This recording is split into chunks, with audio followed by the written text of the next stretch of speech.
And welcome into Hoopsville, everybody. Hope you are enjoying the basketball season. We are in the midst of craziness, as it were, in Division III basketball. I'm your host, Dave McHugh. Thank you for tuning in, and hope you're going to enjoy this one. Hoopsville, presented by D3Hoops.com from the WBCA NABC studios. You can interact with us on Twitter at D3Hoopsville or hashtag Hoopsville. Email us, hoopsville at d3hoops.com. Join us on Facebook at facebook.com/hoopsville. We are on Instagram at as well, at D3Hoopsville on Instagram, which is always fun. We're still getting used to Instagram, but we tried. So last show, I think we tried sending out messages during the show to tell people when we were on. This time we're trying them before the show to tease what we have on. We'll figure it out. Another thing I'm coming to realize is Hoopsville in the past, I didn't have to spend the whole day getting ready for the show. I could do work throughout the week leading up to a show. I am now spending almost an entire day getting ready for each show, which is like any normal television producer would do, but it's a little bit surreal for me. So you know how to interact with us. Let's talk about the guests we're going to have on the show. We're going to have a mix of guests in the sense of what they bring to the table. Start off with a couple of teams who have had kind of Dr. Jekyll, Mr. Hyde seasons. Both started off pretty rough in the first half and have come on strong in the second half. For the women in the Atlantic region, that is Marywood. Lost 10 of their first 12 games, I believe. I may have had that one wrong. But in the second half of the season, have won 10 of their last 11, I believe, is the number I wrote down. We'll double check all of that, obviously. They are tied for the conference lead in the CSAC, which is just incredible, and so on and so forth. So, you know, we'll talk to their head coach about what exactly is going on at Marywood and what can the Pacers do. Can they upend Gwen and Mercy? Of course, Gwen and Mercy leads the conference. Well, they're tied with Marywood in the conference lead. We'll see who ends up getting top billing in a week's time. Then we'll head out to Illinois, go to Greenville, who not only has come on strong in the second half, they're in a completely different offense that we've talked about a little bit. We certainly have talked a lot about it on the post-up boards on d3boards.com, but talked quite a bit more about it tonight. Basically went to the system, and it has changed the team completely around. You'll be surprised where the support from that has come from and how that support has manifested itself. Furthermore, it's probably one of the more enjoyable interviews I've had in a while. I love all my interviews, but Coach Dr. George Barber and I had a great chat in a pre-recorded interview earlier today. You'll enjoy that one, I promise you. Then we'll head to the WBCA Center Court. We'll head up to St. Thomas, talk to Ruth Sinn about her passion for women's basketball and how her team is doing in a much more difficult MIAC race than people give it credit for. We'll talk to her again in the WBCA Center Court. Then we're scheduled to head out to the Northeast from there and talk to Rusty Egan, get a Northeast report, followed by a chat about women's basketball with Regis. However, we may move a guest later in the show to that spot. We're still figuring that out. My pre-taped segments went longer than expected. I got to start learning to cut the time down, and as a result, we're well behind schedule tonight. But we will easily go 2.5 hours, if not far longer, tonight on the show. Anyway, so Rusty Egan from the Northeast will join us. He's the sports information director at WPI, one of the first regional reporters we ever had. We'll talk to Rusty about the Northeast on the men's side, because following him, we will talk to Angela Santa Fe from Regis women's basketball. They are 88-0 in their conference. It's a little ridiculous. 88-0 in the NECC. We'll talk to her about that. We'll talk to her about trying to get back to the NCAA tournament for the fourth consecutive year while trying to avoid Montclair State. We'll talk to her about all that and talk to her about her playing days at Southern Maine. And then we'll finish up, supposedly, with Colorado College's Andy Partey. That may change, move it up earlier in the show. We'll keep you informed. We talked about the chaos on Thursday's show, especially after the regional rankings on the men's side. That chaos continued in the top 25 where, let's see, 3 teams lost 2 games and a whole mess more teams lost a game. John Carroll, the number 3 team in the country, came into the week undefeated. They go 0-2 on the week. Baldwin Wallace beats them, and then Marietta beats them in a top 10 battle. Marietta now the top dog in the Great Lakes region. That is a game I actually debated about driving to from Baltimore. Been about 5.5 hour trip. But I decided it wasn't worth the round trip. Not the game wasn't, but just that kind of driving. Did not realize Worcester-Wittenberg were playing at 7 o'clock that night, or I would have made the trip and headed up to Worcester to see that game and then come back this morning. Mistake on my part. In the meantime, though, I went down to Johns Hopkins and saw Franklin and Marshall lose to Johns Hopkins. It was an eye-opening game for me. It kind of answered the questions I've had about the Diplomats watching them on video so much this year. Needless to say, they'll be coming out of my top 25. We have the information for the top 25 here. They'll be coming off my ballot this week, unfortunately. I then ran up and saw the second half of Christopher Newport York. Not much of a game to talk about. York certainly fought in the second half, but it ended up being a 20-point spread, which it was at halftime. Christopher Newport is a scary team. Lots of good pieces to them, and certainly can play at any tempo, which is probably the scarier part for them. They can adjust if at all necessary. Back to the men's top 25. St. Thomas lost this week as well. They lost to Augsburg by 9. That game on the road. Elmhurst lost to North Central. That'll certainly make things a little bit more interesting than the CCIW race. Ohio Wesleyan, we mentioned earlier in the week, lost to Wabash. They at least rallied and beat Allegheny Saturday by 21. Johnson and Wales, undefeated season. No more. Well, I shouldn't say that. Undefeated in the conference. They now have a loss in the GNAC. Albertus Magnus surprised them 102-94. Got to admit, Albertus Magnus, who got thumped by 50-plus to Johnson and Wales earlier in the season. Nice comeback there in that one. Johnson and Wales still in control of that conference, but that extra loss probably takes a lot of their Pool C bubble away from them should they lose in the conference title game. We mentioned Franklin Marshall lost to Johns Hopkins in the only game they played this week because of Ursinus. They have not played that Ursinus game. They're scheduled to play it tomorrow. I don't know if they will or won't. Ursinus with a major illness on campus. The health committee or group, whatever, in the area has basically kept Ursinus from even traveling off their campus. So I'm not sure when F&M is going to play this game, and as a result, they're going to have a lot of games squeezed in. Susquehanna lost to Scranton on Wednesday. We mentioned that, but came back and beat Drew by 26. North Central had a good week, beating Carthage and Elmhurst. Wesleyan had a horrible week, lost to Bowdoin and Colby this weekend, going from 18-4 to 18-6. Penn State Barron, we mentioned, lost to Medaille earlier in the week. At least they came back. Plattsburgh State got thumped by Oswego State, 90-74. Oswego State certainly playing better. The Lakers playing better now than they were at the beginning of the season when I thought they were a top 25 squad. Don't know how much that really shakes up the SUNYAC all that much, but we'll keep an eye on how Plattsburgh recovers from that. Mount Union lost to Marietta, and then lost to Heidelberg, and lost by 17. Mount Union will be out of my top 25 as well. They're now 15-7. Emory lost to NYU on Friday, but then came back to beat Brandeis today. NYU, in the meantime, beat Emory, as we mentioned, and then went and lost to Rochester today. NYU can't seem to string it together. Worcester lost to Hiram on Wednesday, but came back to beat Wittenberg. Aurora lost to Concordia. Stockton at least got back in the win cycle against Kane. East Texas Baptist lost to Texas Dallas. St. Vincent lost to Grove City on a buzzer beater. La Crosse lost to Oshkosh. MIT lost their first game of the week to WPI, but came back to beat Farmingham State and Wheaton of Massachusetts to finish off the weekend. And Concordia lost to St. Mary's in the beginning of the week, beat Hamlin, and then lost to St. John's.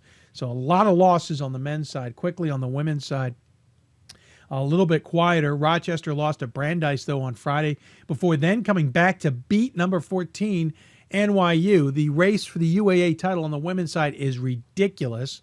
Wash U at least came out of the weekend unscathed, though they had a scare today against Carnegie Mellon. NYU, in the meantime, lost both of their games to Emory and to Rochester. A rough week for the Violets.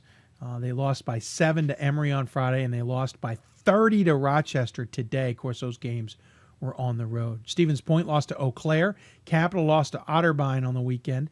Mary Washington earlier this week lost to Christopher Newport. Christopher Newport then had a battle with with Marymount, but able to win that one. I'm sorry. They played, Christopher Newport had a battle with York and ended up holding on to win by 9. In the meantime, Mary Washington held Marymount to just 34 points, beating them 48-34. WPI, who was in the top 25, or at least getting votes, 0-2 on the week, losing to Babson and Wheaton to Mass. Congratulations to Wheaton, who's certainly coming on strong right now. St. Mary's lost to Bethel. Marymount, as we mentioned, lost to Mary Washington. Carnegie Mellon, as we mentioned, lost to WashU. Rowan lost to Montclair State at the beginning of the week, but came back to get Rutgers Newark on the weekend. Whitman lost to George Fox, no surprise there. Washington Jefferson lost to number 1 Thomas More, and again wasn't close, 31 points. Moravian lost to Elizabethtown. That's certainly an interesting result. Moravian now 17-6. And Superior lost earlier this week to St. Catherine, but came back to beat St. Scholastica. And Piedmont lost to Greensboro, the third of their games this week. So that's your losses. Lots of losses in the outside of category there on the women's side. On the men's side, losses all over the place. Of course, we'll have our second regional rankings this week. Not only will all those losses be considered as of through today, new SOS numbers will come out as everybody plays more games.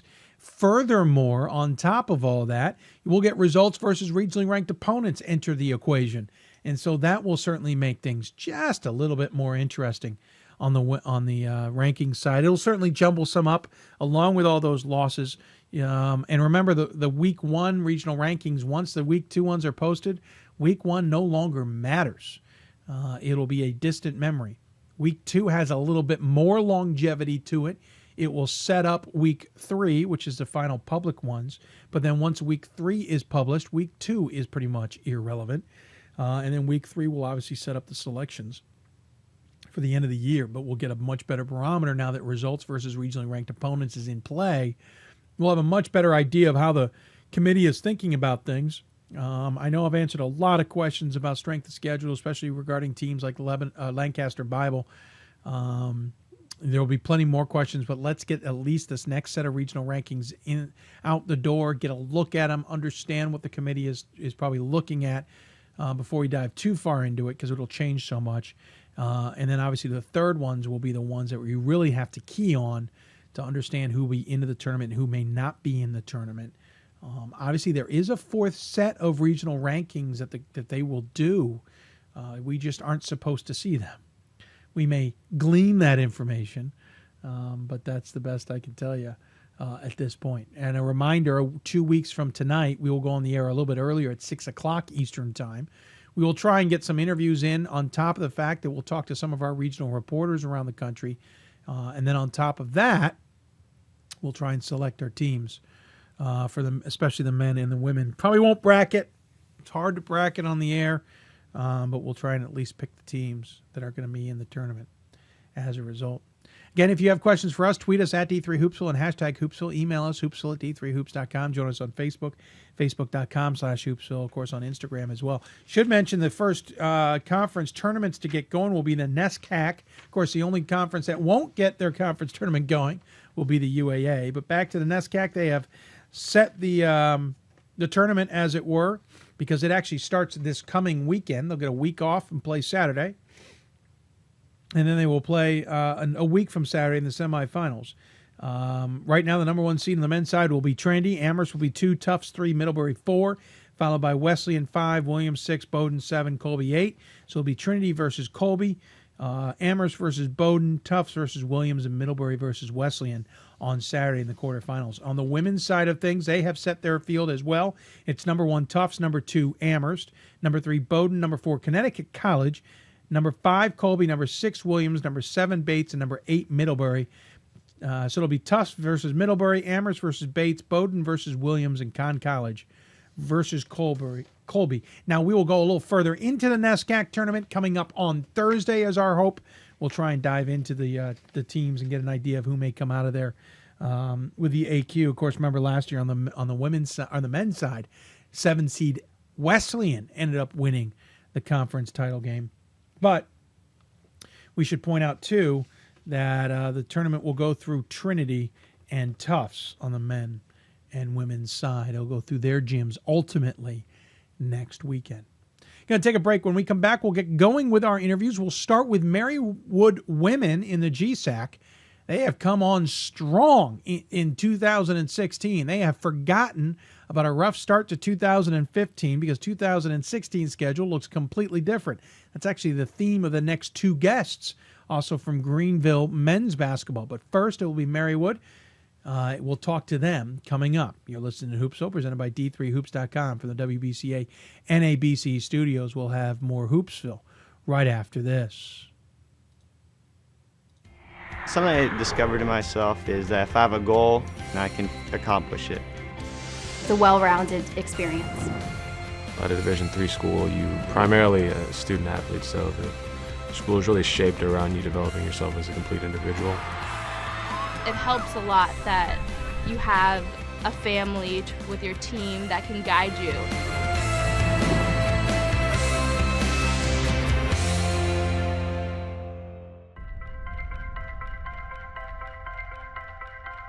I'm a Division III student athlete, and I know how powerful words can be. The term gay doesn't mean stupid, lame, or less than. So I pledge to speak up if I hear the term gay used in a derogatory way or any other homophobic terms. If you can play in Division III. I'm a Division III student athlete, and my teammates unconditionally accepted me as part of their family. So now I pledge to do the same for others. If you can play in Division III. I'm a current Division III student athlete, and I remember how intimidating the first year of college can be. So if you're a first-year student athlete and nervous about coming out as LGBTQ, I pledge to stand by your side as your ally. If you can play Division III. I'm a Division III student athlete, and I believe student athletes can help break down the barriers of exclusion. I pledge to support and encourage my teammates to support my campus's LGBTQ student group by volunteering and participating in events. If you can play in Division III. I'm a Division III student athlete, and I believe that everyone should be educated on LGBTQ issues.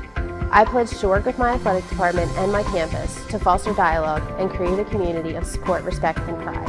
If you can play in Division III. We are Division III student athletes, and you can be too. If you can play in Division III.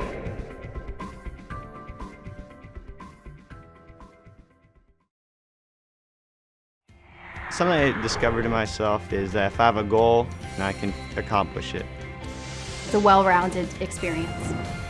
At a Division III school, you primarily a student athlete, so the school is really shaped around you developing yourself as a complete individual. It helps a lot that you have a family with your team that can guide you.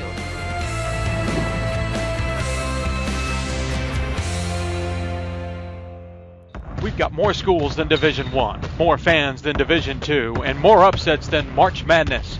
There's 800 programs with over 11,000 games leading to 2 national championships. And we've been covering it all for over a decade. From Eastern to Occidental, from Puget Sound to Piedmont, from Southwestern to the University of New England, and from Hope to Calvin. Nobody covers Division III basketball like we do. We're at D3Hoops.com at www.d3hoops.com. Welcome back to Hoopsville. This is Danielle Donahue, Executive Director of the WBCA, and we are a proud partner and very excited about all the future broadcasts. Here's Dave. And welcome back to Hoopsville, everybody, presented by D3Hoops.com from the WBCA NABC studios. If you got questions for us, tweet us at D3Hoopsville or hashtag Hoopsville. Email us, hoopsville at D3Hoops.com. Join us on Facebook at Facebook.com/Hoopsville. Of course, there's Instagram as well at D3Hoopsville. Forgot to mention in the first block, I want to thank Stan, the fan, and those at the Inside Press Box here in Baltimore for having me on their show today, their TV show, that is. Pre-taped it earlier this week. Got a chance to watch about 3/4 of it myself because I had forgotten it was coming on. At the time it was. I thought it was coming on later in the morning. It was fun to do, and I'm looking forward to joining them again in the future to talk Division III basketball and Division III sports in general as well. But then again, Stan, the fan, thank you very much. When that video is posted, we will share it with you on Twitter and elsewhere. Let's talk about that race in the Atlantic region. And of course, the Atlantic region, one of those regions we talk about here on Sunday evenings. And if you check out the GSAC race or the CSAC race, Colonial State's Athletic Conference, it's ridiculous because Gwinnett Mercy's in a tie with Marywood, both teams at 13-1 overall. Marywood, of course, 16-7, and Gwinnett Mercy 19-4. Marywood, though, has come on strong, having won almost every game in the 2016 portion of their schedule, Cabrini being the lone exception to that. They've got two big games coming up, one against Summit and the other against Gwinnett Mercy. So obviously a lot on the line, to say the least. So let's go to the Hoopsville hotline, and joining us there is the women's coach for Marywood. It is Coach Macciocco. Coach, welcome to Hoopsville. Hi, Dave. Thanks for having me. I appreciate you taking the time. I mean, seriously, talk about a tale of two different seasons. 2015, not the greatest of starts, 4 wins over about 10 games. 2016, it's been outstanding. Well, we played a pretty tough non-conference schedule. Early on with Love Val, Salisbury. We went to Florida, played 2 really tough teams in Iowa Wesleyan and Adrian while we were out in Florida in a tournament. And with a really young team that we have, yeah, I figured the early part of the season would go as it did.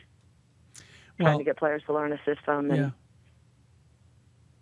and really buy into it. We only returned 4 players that played significant minutes for us from last year's team. So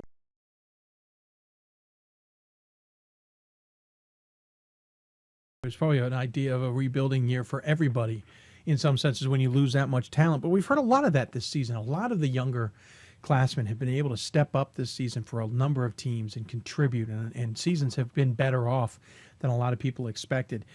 Granted, the beginning wasn't as smooth as you probably hoped, or maybe it was about what you expected, but this 2016 part has been outstanding. What has been the change? Is it that everybody is now comfortable, or has there been some other little keys here that have kind of just springboarded you right through 2016 here? Well, I think playing the tougher teams early on really helped us, helped the younger players learn what it takes to play at this level, and they started to buy into having to play a little bit more aggressively on the defensive end of the floor, rebounding the basketball, taking care of the basketball. They learn the physicality of the college game, and they're eager and they're very energetic and they're excited and they want to win. And I think it's just a kind of flip the switch and said, this is what it's going to take. And they've really bought into playing a little bit more hard-nosed basketball in 2016. Of course, Cabrini the last couple of years has been the top of this conference, and everybody else has been kind of playing second fiddle to them losing a lot from their team as well, and even Macciocco losing a lot has kind of opened the door. You and Gwinnett Mercy were kind of lurking behind them, especially last season. It's allowed you guys to walk through and be on top here, and obviously have a major game coming up to finish the regular season. But first, you're going to have to play Summit. For anybody out there not familiar, I think that's the former Baptist Bible, if memory serves. Thank you. How do you keep the players focused on Summit? Because obviously losing to Summit will just make the Gwinnett Mercy game irrelevant. Yeah, you have to focus one game at a time, and that's been our theme over the last 13 games, is just taking it one game at a time, focusing in on each team and making sure we go out and execute our game plan each day. So we're focusing on Summit right now. I know that the game with Gwinnett will be a big game, but we've got to stay focused on making sure that we get Wednesday as well.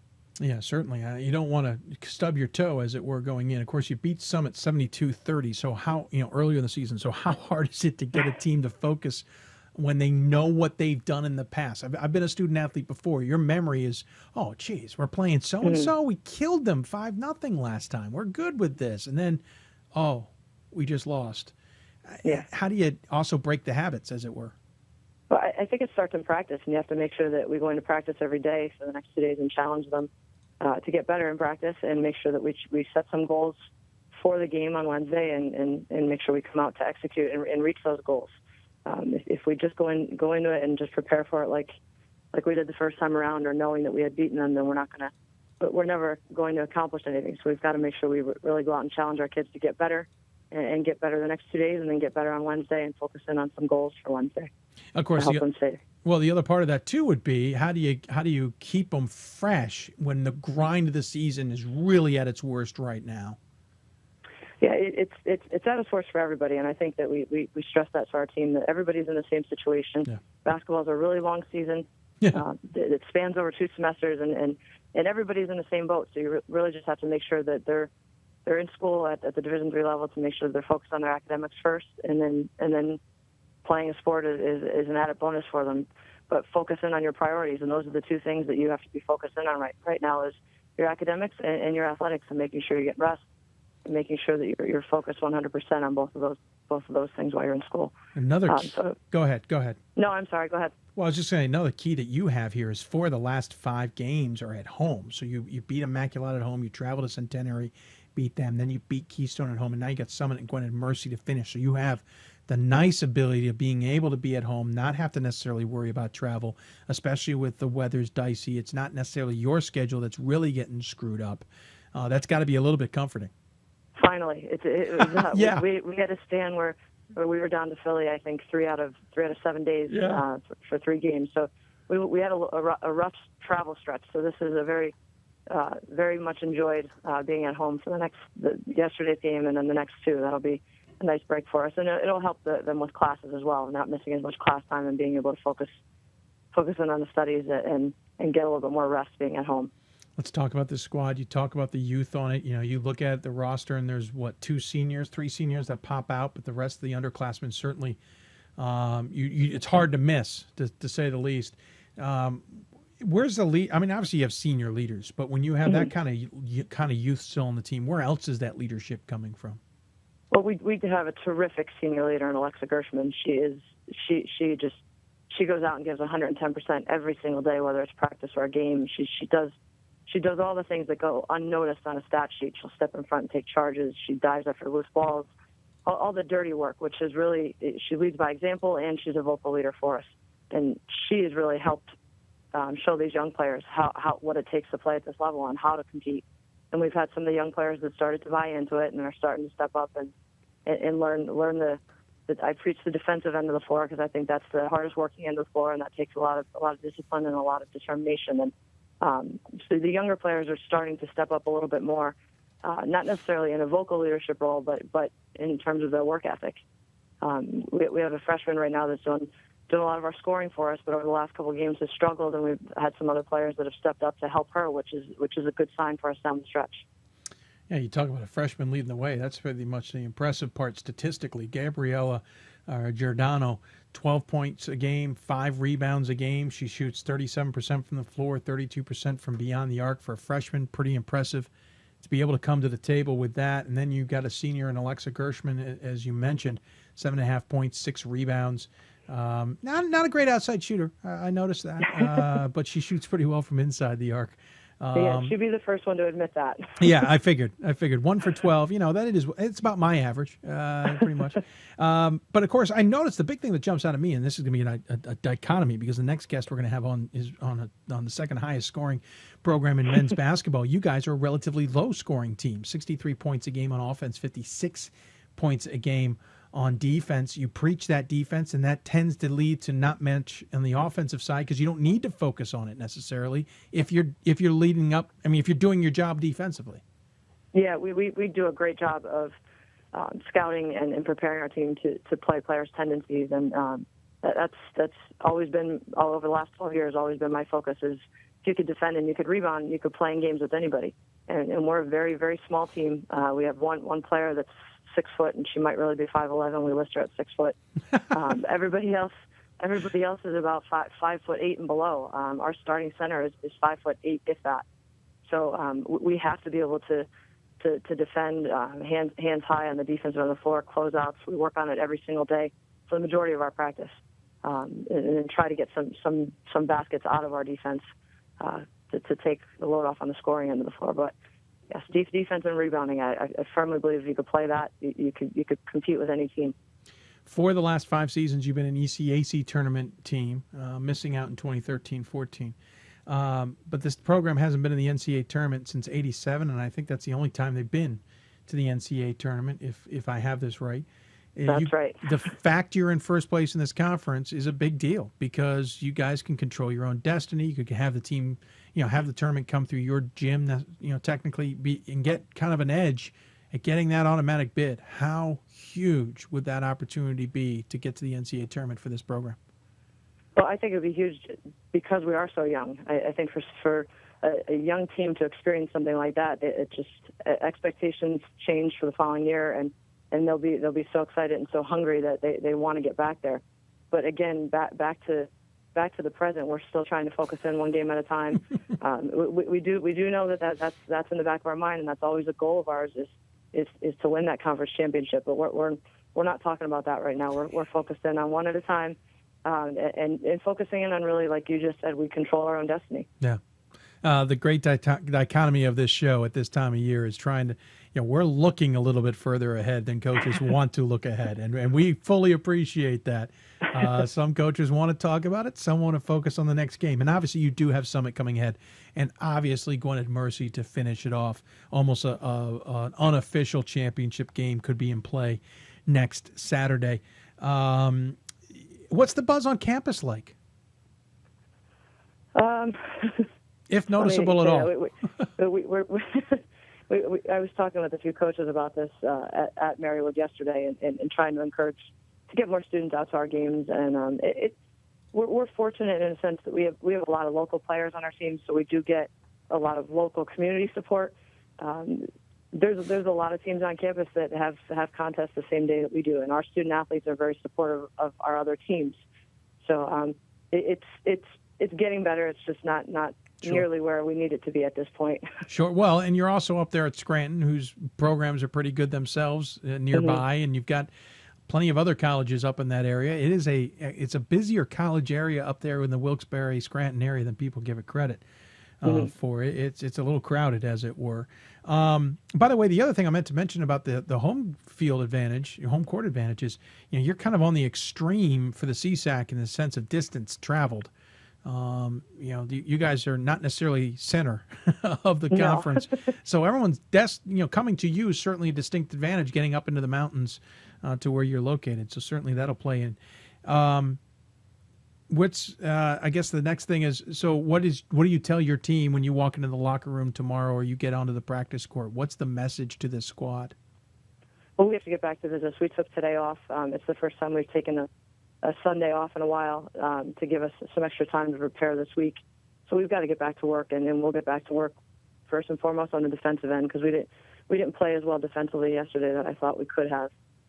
We did play a lot of people, so I think that kind of played into the mix a little bit. But the message is we're getting back to work today and work on some fundamentals and get better to get prepared for Wednesday's game. Very good. Well, Coach, I appreciate you taking time to join us here on the show. Good luck. Excuse me, with the last two games of the season, and obviously with the conference tournament. We know you're going to be playing in the conference tournament. It's just a matter of where and who.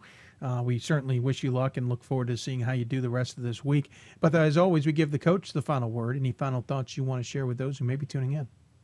No, I just want to thank you so much for taking the time to speak to us and talk Marywood basketball. Absolutely. Thank you for taking the time to join. It's a lot easier when the coaches are willing to come on the show to talk about the teams. Good luck, and we'll talk to you soon.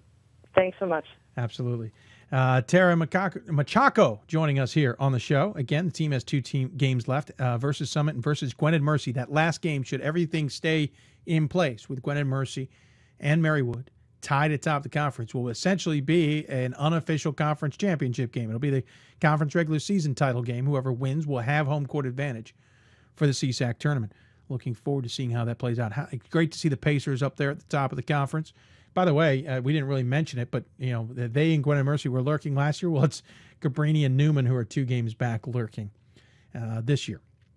We're going to take a break. When we come back, we're going to talk to another team who's had a Dr. Jekyll, Mr. Hyde season. Greenville men's basketball lost 10 of their first 11 and have come roaring back since then. I think I got that number right. It certainly feels like that.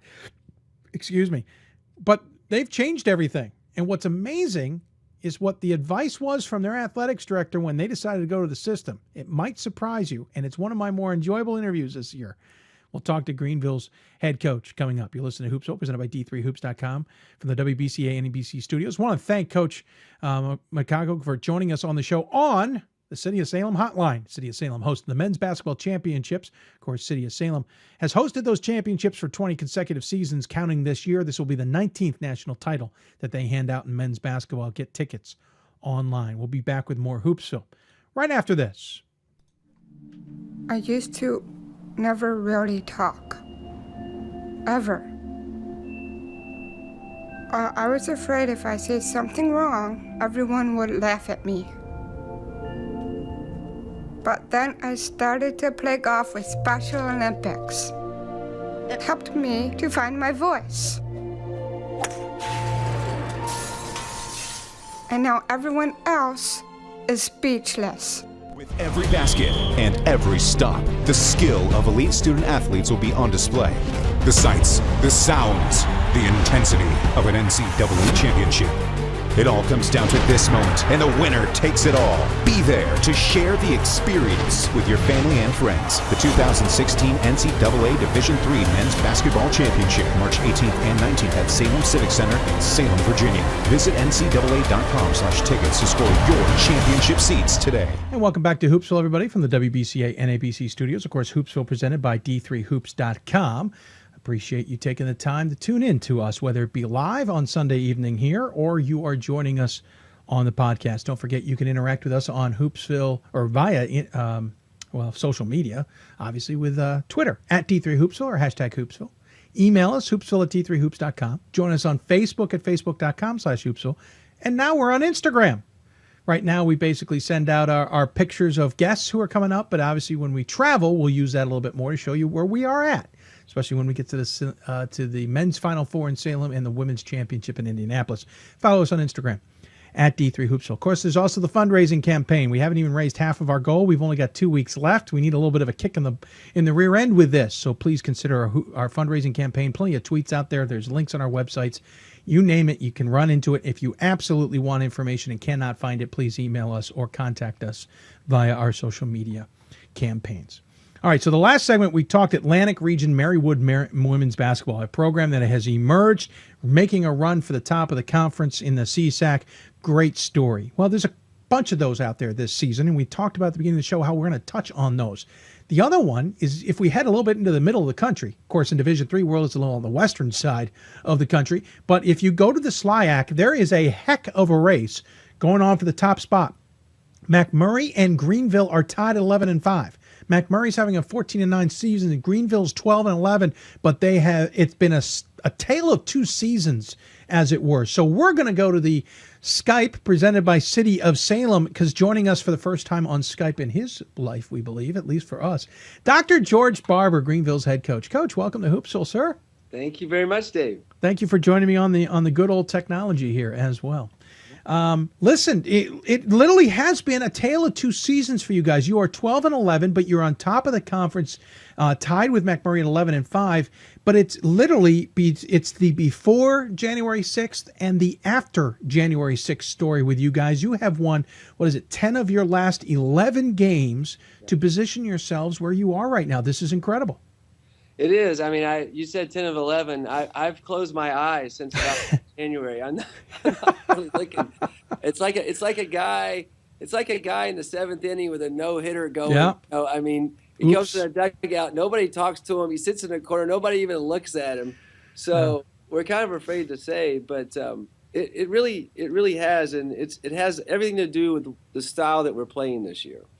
Well, it's interesting I'll get to that in a minute. I'm the broadcaster who always talks about the no-hitter late in the game. So this is how we're getting to this point. Get it, right. You do have 2 games remaining. You've got Iowa Wesleyan, who's sitting third in the conference right now, and you've got Eureka.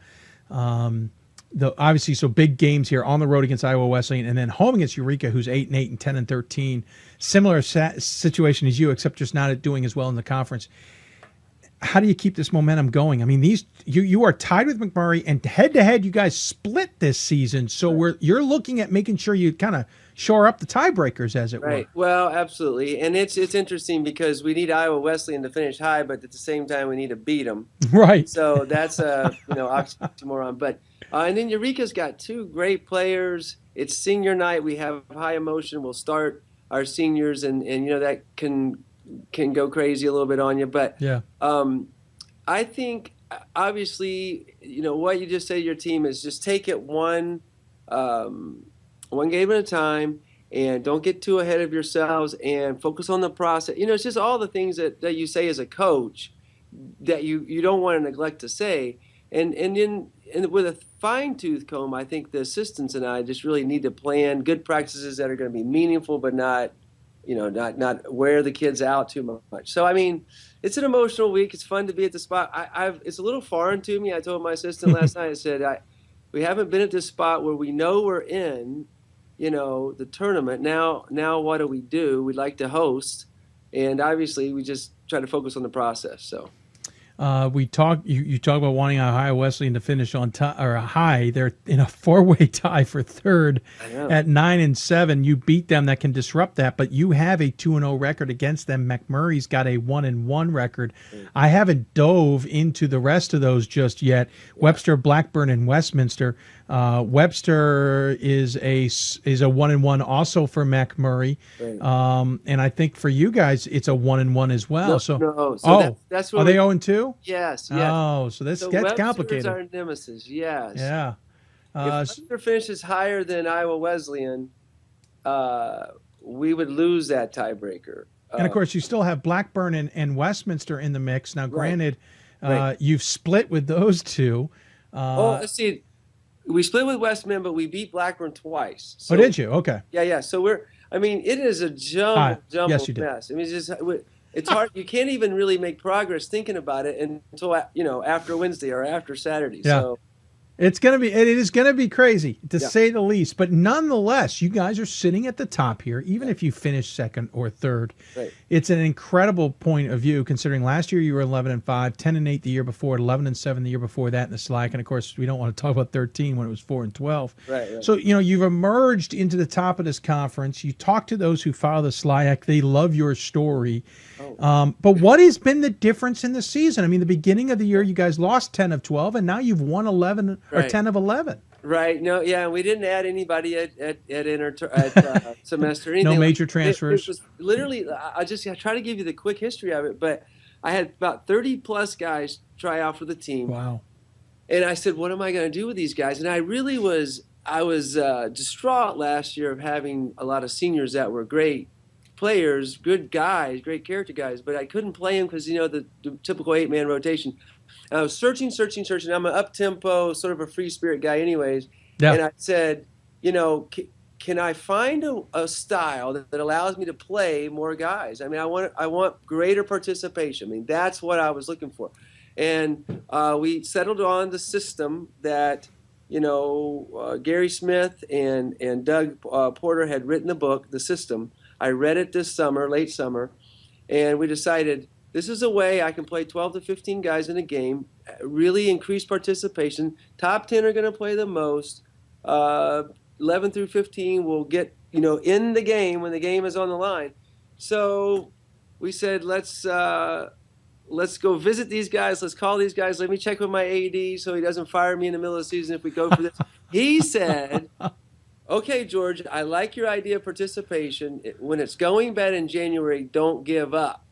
Interesting. And those were like prophetic words in my head. Okay. Because we didn't give up. We started to get it. We found the right combinations. I lost a senior point guard to an ACL against Elmhurst, second game of the season. And I got 2 freshmen. And after we played Mac that first time, I said, look at guys, we're about to get this. And I got 2 freshmen running our point guard, which is such a critical position. So I think that's when sort of we began to click. We were 1-4 in conference, and we said, I think we can do this. We got to focus on the process, get these numbers, 100 shots a game, 53s, force 32 turnovers, all those things. And they started doing it, and sure enough, we started having some success. So you don't mention Arsenault up at Grinnell, who obviously was part of that as well. Right. I mean, how many coaches did you though reach out to? Did you reach out to Arsenault? You talked about Gary, who used to be at Redlands. Who else? Right. So I just got to give you a little bit of the backstory. Of course, I called Dave and I said, Dave, I think I want to do this, and he was absolutely great. He said, George, I don't mean this in a condescending way, but I'm very proud of you for being willing to try this. I'm going to send you everything I have. And we're scheduled to play them next year. And I said, Dave, what a lesson in sportsmanship for you to say, hey, let's schedule a game, but I'm going to send you everything I have on the system. And one of the things I mentioned to my assistants is I don't want us to say that we're going to be Grinnell. I don't want that. I want us to be unique. I want us to be different. But Dave has been wonderful. I visited when they played Illinois College. He let me sit right behind the bench. He visited before and after the game. So I consider Dave David, to be the pioneer here. I mean, the real grandfather of doing this. But at the same time, after I read the book, I called Gary Smith and I said, Gary, I said, don't hang up on me. I'd already been up to visit Porter. Doug Porter, a great guy, just drove down to Olivet. He's at North Central now with the win, and Lawrence Tomatis. So I took my assistant coach. We went up and met with Doug for an afternoon and an evening, and we just went over everything. And on the way home, I told my assistant, Stephen, I said, if I invite Gary Smith to come out and help us for a couple of days, that is going to be the demarcation line that we cannot back out of. No, you're right. Yeah. Yeah. So I called him and I said, Gary, don't hang up on me, but I'd like for you to come out and help me just for a little bit, just to help put this defense in. And he called me back in a couple of days and he said, George, I think I can come out, but why do you want me to come out? And I said, I just need to know how hard we have to play. And he said, okay, I'm coming, And so he came out. He was great. He helped us put in the press, the defense. And my kids all along, they said, Coach, he's never going to do this. This is too crazy. When I announced it to my seniors, the blood drained from their faces.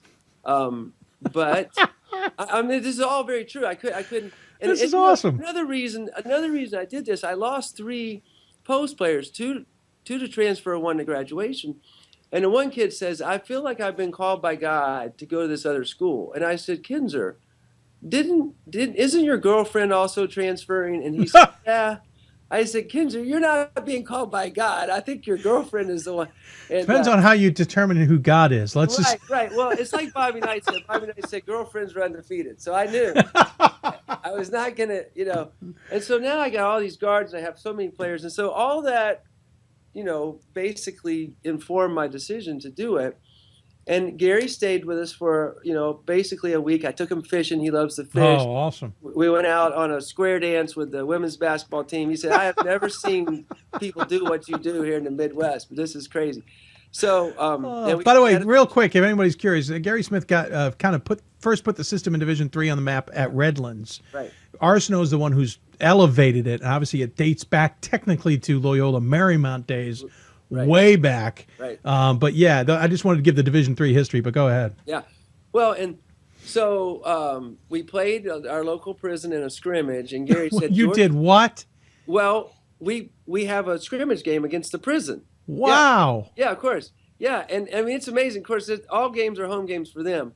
But well, and Gary was able to kind of watch that game and gave us feedback. And he said, I really think, George, if you stick with this, I don't know that you're going to get it this year, but I think, you're doing the right things. Keep going. So we put him on the plane the next morning and we just kept going with it. So it really has been an amazing ride. And we got to November and it was not going well. Of course, I'd really scheduled us for some difficult non-conference games. Illinois Wesleyan and Elmhurst to start with, Coach Milliken. Well, I knew I was on to something when I talked to John Baines at Elmhurst. We were in a tournament here. He hated you, didn't he? And he said, after we played and we lost by 10 or 11, and I said, next morning, I said, John, did you sleep okay? Mm-mm. And he said, no. I slept terrible. I said, oh, no. I said, was your room bad? Was your bed bad? He said, no. He said, George, playing you was like watching a horror movie and then trying to fall asleep. So I thought, this is good. This is good. This is going to be different. And I'm worried about sportsmanship, Dave. I don't want... Yeah, I know. Well... But so far, because I have these altruistic means of wanting to play a lot of players, which I do. I've been really... This participation. And I think, too, the constraints of basketball, 40 minutes, 32 in high school, they're short, and it's the game is meant to be played with energy. I mean, if it was meant to be, stall, I go to these high school games and it's like zone, 31, 32, that's the end of the score. And at the end of the game, and I think, no, the rules of the game have the game on short time constraints. So it's got to be, you got to use your energy. Young people have energy. They're resilient. I want to release that. I don't want to stifle it. So that's why I like what we're doing. He's going to kill me for saying this, but I had a conversation with Ron Rohn at Muhlenberg women's basketball a number of years ago, and his reason he went to this system was the exact same reason you did. Now, the difference was at some point, year and a half, 2 years into it, he had the talent that he no longer needed to utilize it for that purpose, for the fun factor, to keep everybody involved and high numbers. You know, obviously they've changed to a half-court system when they're one of the top teams in the country now. But give Ron a call and talk. Okay. You love Ron. He's very much like you. He's going to kill me for saying that. Oh, no. R-O-H-N Rose. Ron Rose. Why did I say that? Ron Rohn. R-O-N-R-O-H-N. He's going to kill me. I know he is. I'm going to have to text him to warn him. But okay. But I love that. And you know what? Listen, we've had our druthers with Grinnell, with certain things that they've done with that program, with that system. But the whole purpose is what you're doing is to just do something different. Listen, you're now won 10 of 11. It's rare to find a game you haven't scored 100 points. In fact, I think it totals 2. Right, yeah, maybe. 3? Yeah, 2 or 3. I don't know. 3? I 4. told the kids too. I said, I don't know if this means. Yeah, I'm at 4, Coach. You only had 4 games this season. You didn't score 100 points. Well, I told the kids. I said, I don't know if this is meaningful to you or not, but I just want you to know that as a side benefit to what you're doing and the willingness, because this weeds out selfishness too right away. You can't be selfish because you have to come out every minute. You have to go in. You have to play super hard. You can't slack at all. So, but I said the only team.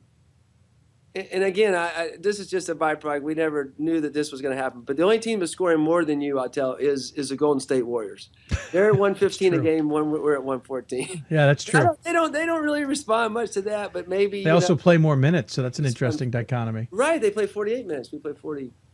I'm actually double checking. I wanted to double check the scoring outputs before I got to you. But I mean, you guys were the talk of the of the region at the beginning of the season because you kind of threw this out there. Nobody knew you were coming into the. I mean, I'd hate to have been Illinois Wesleyan and Elmhurst because they come into the opener of the season and go, "Wait, you're doing what?"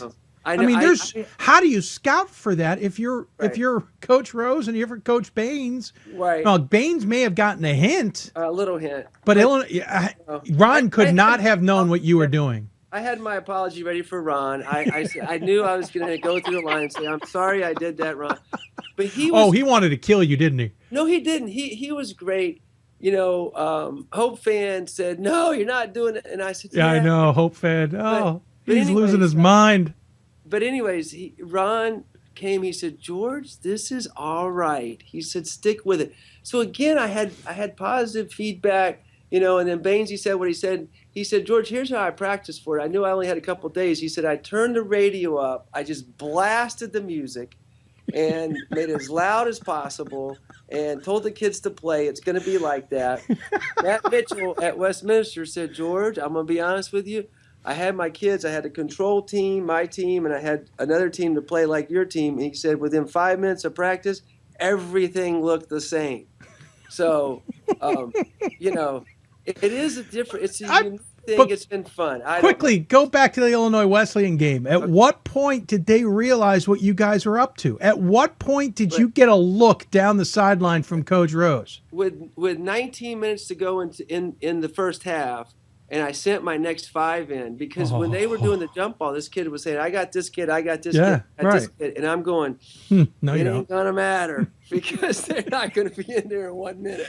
So at the 1 minute mark, you've subbed 5, and is that when you basically saw their jaws hit the floor? Yeah, right, yeah. Well, after I did it 3 or 4 times in a row, and even like last week, there was a whole baseball team, you know, at Fontbonne. They were great, and they were kind of teasing us and everything.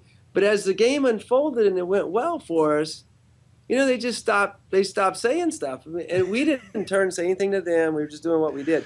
That's awesome. Yeah, it's just, I think if it doesn't work, it obviously is, let's find a hole and just, you know, crawl. Listen, But if it works, it's kind of fun. From my point of view, preparing for that game is tough enough in a scouting, because they'll tell you, and we've had it said on this show before, it will, I think Coach Baines has said it, it will take games worth of time to break out of that system if you've prepared for it. Illinois Wesleyan didn't see it coming. No. I can only imagine what but their Ron players. And everybody was. That's awesome. Well, let me point out. Also, get a set a record. They scored 150, and we set a record for the opponent. So I told my kids, I said, when you drive by here from now on the rest of your life, you can look at that place and say, we have the record for the most points scored by an opponent. Well, by the way, you're outscoring everybody in the country, 114 points on average. You're beating Grinnell, who's at 107. Lancaster Bible's behind you guys at 96.8. Normally I talk about the team and who's leading and all that, but it's impossible to do that in this scenario because you're playing 20 kids. But I do want to just kind of talk. You're now the winningest coach at Greenville, wins-wise. At that program, you have a storied history. Your background is Rick Pitino, University of Kentucky. You've gone through some other parts of that, including Bradley University, where you were an assistant. So, I mean, has Rick called you and gone, "What are you doing?" No. He would approve. I do call him just very occasionally if I need something. He is great. He always answers my questions, helps me out. It lets us, if we're practicing near Louisville, he'll let us practice at their facility. So he's just fantastic, and he's always been great to me. But no, he hasn't said anything. But I know Coach, and he would smile and absolutely give me 2 thumbs up of approval because he's an outside the box guy. He's he is. Guy. Yeah, you're right. So, he absolutely is. Hey, let's talk about this. You're the head of the Central Region, by the way, on the Regional Advisory Committee and thus on the National Committee. So you certainly know the region a little bit well. But let's talk about yourself here. You're positioning yourself to potentially have host the tournament, if not at least maybe get a game in this, to try and get to your first ever NCAA tournament. Has that crossed anybody's minds yet? This program has never been to the NCAA tournament. Right. Well, it does cross our mind, but again, I go back to it's like a pitcher in the 7th inning with a no-hitter. Nobody's looking at it. Nobody's going to say anything. Yeah. We're excited, but we know it can go south really quick. We know, and we just have to focus on what the process is. What are the goals? What's this formula that we have to hit every game? And if that works, it works. And if it doesn't, I think I told again my assistants in the meeting there that I said we're going to stick with this. We're not going to do a crazy defense or some sort of a zone or something that we get a little nervous. This is the dance this is the guy who brought us to the dance, and this is the person we're going to dance with. So, but yes, it's exciting. That would be beyond our wildest dreams because to be 2-10 and 1-4 or 1-5 in the conference, and then turn around and have a chance to potentially host and maybe go to the national tournament would be an unbelievable blessing. It'd be a miracle, be a minor miracle. That's what I'd say. It'd be pretty awesome. We mentioned you're the head of the Central Region. Certainly, I can't let you go without talking about that. Of course, we're talking about a high-octane run-and-gun offense. Now we're talking about a slow-down rack process. Right, in the midfield. Right, a little it's a little bit. You're deep in the mud here when you talk Central Region. But how do you think everything's been going? Correct me if your first year, correct? Your second year? Well, this is actually my third. I took someone's place, and then they gave me another term. So that's how I got it. Okay. Yeah. But how do you think the process has been going so far?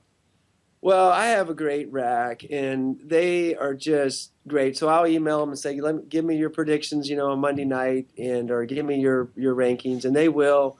And then we have a great call on Tuesday morning. Of course, we look at the numbers and we carefully weigh out each team, and we do marvel at the strength that we have in the Central Division. Yeah, that's amazing. It's fun, but it's been real clear. I think we've all come to consensus on each vote, and we just think we're going to send a lot of teams. I told him, I said we got to be careful with the number 8 team. Yeah, you're right. Number 8 team could be. Oh, we lost Coach there a little bit. He may come back on us. Be on the board at the end lightly. Oh, okay. No, you're fine. You're fine. We just had a little bit of a breakup. You're basically saying, and I'll paraphrase for everybody, you got to watch out for that 8 or 9 team because they could be on the board. You got to put a good representative there.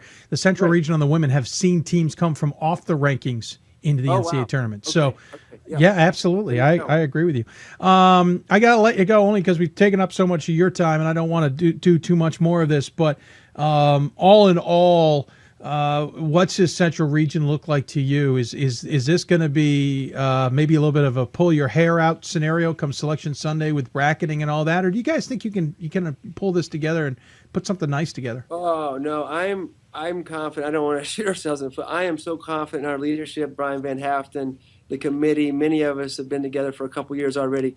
So I think we're going to have a long day, 12 to 15 hours on Selection Sunday. There's no question, it always is. But it is fun. We'll do our work, ahead of time, and I think we'll come out with a really nice tournament and good brackets. And I'm confident that it'll be a good tournament. Yeah. 12 to 15 hours. What I want to say is I'm glad we at least brought you into the Skype age. Yeah, right. I know it's hard because I'm at that age where I don't get some of this modern technology, and but you got to as a committee member. I know. Hey, well Coach. Phone, so. Hey, Dave, real quick too. You mentioned the winningest coach here at Greenville, and I'm so thankful to that. I am really thankful for the players I've had, the assistants I've had, my family, the administration here, and those are the reasons that anybody gets to accomplish anything like that. So I'm thankful for them. Congratulations on that. Congratulations on a fun season. Clearly, we'll look forward to watching the Panthers the rest of the way. As always, though, Coach, I do give the final word to the guest. Any final words you want to share with those who may be tuning in? Well, that was basically, I definitely wanted to get that in. Yeah. And it's a real treat to be able to be on the program. And I'm looking forward to this spring in D3 basketball and see how it unfolds. Absolutely. And, hey, we'll see each other in Salem. We've got to have a beer. After this conversation, you've leapfrogged into the top list of my favorite interviews. We're going to have a beer to talk about this more. This is just too much fun. Well, thank you, Dave. Thank you so much for having me. Absolutely. Dr. George Barber from Greenville joining us on the Skype line, brought to you by the City of Salem. Of course, City of Salem, host of the Division III Men's Championship Weekend. Their 20th championship weekend, their 19th national title will be handed out at the Salem Civic Center. If you want to go, buy your tickets today. More information, obviously, at the City of Salem. When we come back, we'll switch gears, head north from Greenville. We'll head up to north and a little bit west. We'll head to Minnesota, talk to the St. Thomas women's basketball team in the WBCA Center Court. Ruth Sinn joins us. You'll listen to Hoopsville, presented by D3Hoops.com. From the WBCA and ABC studios, more Hoopsville right after this. College basketball lives in Kansas City at the College Basketball Experience at Sprint Center. The College Basketball Experience is the place to get your game on. It's not a museum, it's an experience you won't forget. Discover the history of the game in the National Collegiate Basketball Hall of Fame, featuring the Gallery of Honor, Mentor Circle, and Honor Theater. Suit up in the latest CBE logoed Nike gear at the CBE Hoop Shop. Elevate your game today and visit the house that college basketball built. For the love of the game. But for those of us who are Division III student athletes, it's more than that, a lot more. Sure, the game is important, but as we work so hard to build both mind and body, it's more about team. That is why NCAA Division III teamed up with Special Olympics, and in giving the gift of sport to those for whom it seemed an impossible dream, we are working to make this a better world. Help us keep that dream alive. You can make a difference. And welcome back to Hoopsville, everybody, presented by D3Hoops.com from the WBCA and ABC studios. If you've got questions for us, tweet us at D3Hoopsville, Facebook us, facebook.com/Hoopsville. You can join us on Instagram at D3Hoopsville. Even email us, hoopsville at D3Hoops.com. Of course, we use the hashtag Hoopsville, especially on Twitter, but you can use it on Instagram and Facebook as well. We've been talking a lot about some of the teams that have been surprises at this point in the season, or have risen up to positions in different parts of the country that could make the NCAA tournament or are having tremendous seasons. Of course, there's one team we're going to talk to tonight who's having a tremendous season, and pretty much we've gotten used to that, maybe too used to it, as it were. And so that's, it's a topic of conversation a lot this time of year. We talk to a lot of coaches who have programs who are once again perennially at the top of their conference, and the same goes true for our next segment. Of course, our next segment is the WBCA Center Court. I want to thank our partners at the Women's Basketball Coaches Association for coming on board, and the Center Court gives us a chance to talk to a coach a little bit more in depth. For our choice, we went out to the West region, on the eastern side of the West region, to St. Thomas. The Tommies women's basketball team, 20-3 overall, 14-2 in a tough MIAC race. A MIAC conference they went undefeated in last season on their way to a 30-1 campaign, which obviously didn't end the way they wanted to, but they are back and they are just as good. But they are in a tougher conference than it's been in the last few years. That has progressively been the story. So we figured we should talk to Ruth Sinn about her team and see how she feels. So joining us on the City of Salem hotline is Coach Ruth Sinn. Coach, welcome to Hoopsville and welcome to the WBCA Center Court. Thank you for having me. I really appreciate it. Appreciate you taking the time out of your Sunday. First and foremost, last year was an incredible season. Of course, unceremoniously finished in the Elite Eight to the eventual champs, Thomas More.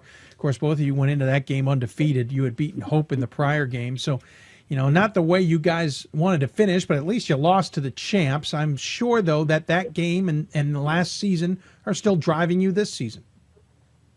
It is. You know how that is. Every year you learn a little bit more, and you get to be a little bit more experienced. Last season was a whole different team than we have this year. Yeah. Last season we had 8 seniors on our roster, 7 of them who contributed. So this season you've got all new fresh faces. Our first few games, everybody's like, I need the program. I got to figure out who these people are because we haven't seen them. We only returned 1 starter from that team and really only 2 players that got varsity minutes. And so this group is new, they're fresh, but yet they have the same standards that, we expect here at St. Thomas.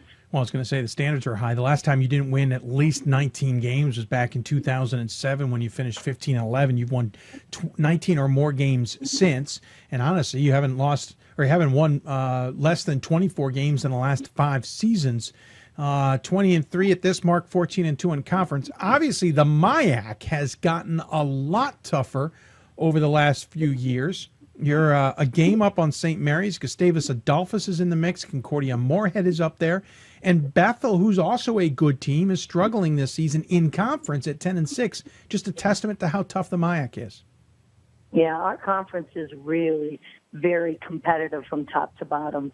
And I don't know if everybody always understood that because we used to play a full MIAC schedule. Yeah. So that was 22 games. Yeah. Now we've gone to a round and a half, so we're at 18 games.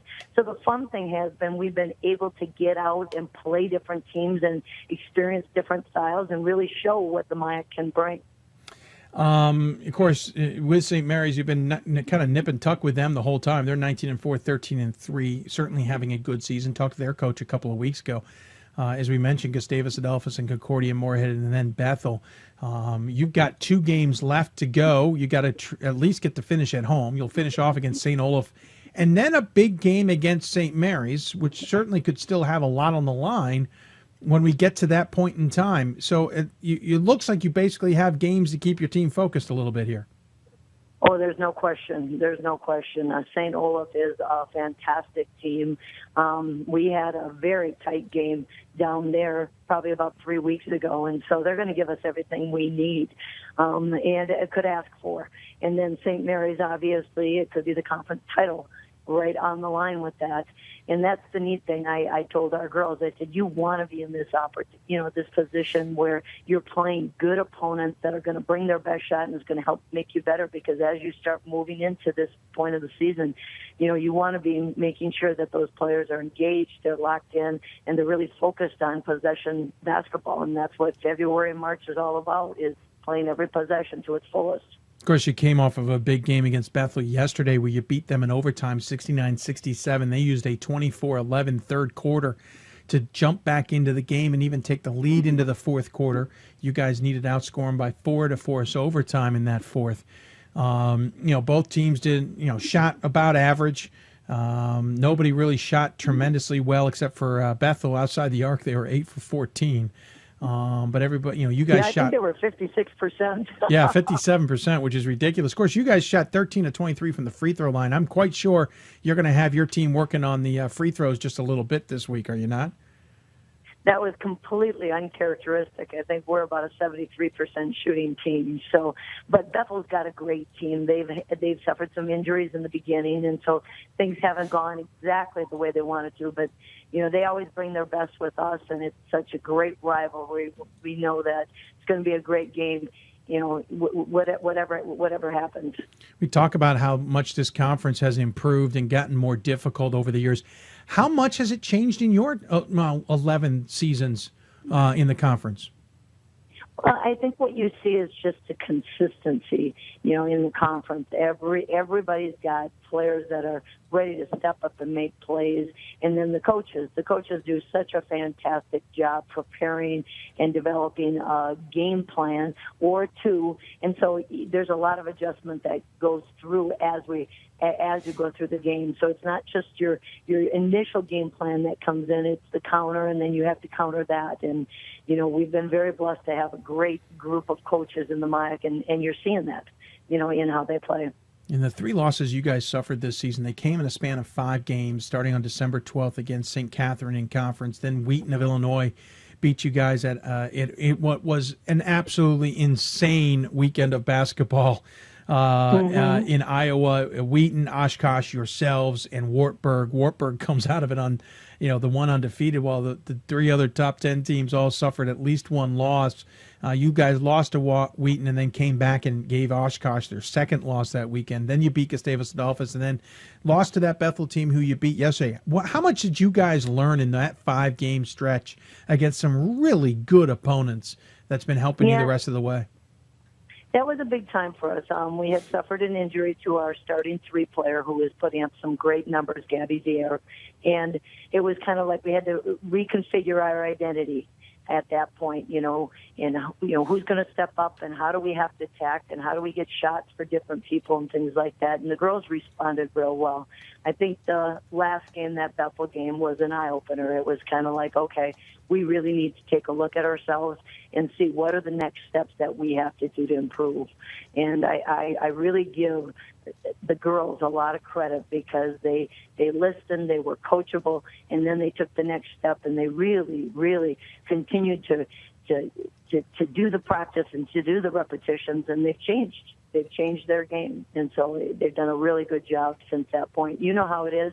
You can either learn from adversity and grow from it, or it can take you and start separating you. And the girls chose to learn and grow from it, and it's really helped us become stronger. I'll have to admit that Wartburg tournament, I think we've now talked to all 4 teams involved there. They all talk about how competitive that ended up being. You had to know you weren't necessarily going to get out of there unscathed. Oh, that was a fantastic tournament. I talked to Bob. I was just like, this is unreal. I love this. And you know what, that's what we talk to our players about, and I think all of us as coaches is that we want our players to be excited about being challenged. And going down to that tournament, I told the girls, I said, this is so exciting that we get to have this opportunity. We're going to get our hands full, but we're going to know who we are, and we're going to be able to do it. So when we do run, we're fine with that. We've been through that, situation. We know how to handle it. We can trust our system. We can trust each other, and we can find a way to be successful. And I think that's what's really paid off with us. Let's talk about this team. You mentioned underclassmen pretty much. You do have a senior who's in the top 3 statistically. It's the only senior that high in the statistics, but it starts with Caitlin Longer, the junior, 16.5, almost 17 points a game, 9 rebounds a game. She also hands out a few assists a game. Gabby, is it Zerer? Zero. She has 13.5 points a game, 3 rebounds a game, 2.5 assists a game. Katie Stone, the senior, 12 points a game roughly, nearly 3 rebounds a game, 2 assists a game. And then you also have Laura Fisher, the sophomore, 8 points a game and 5 rebounds a game. Now, there's certainly more players to contribute, but that foursome is pretty much the ones that jumps out at you when you look at the overall stat sheet. And obviously for the team, that's the big 4.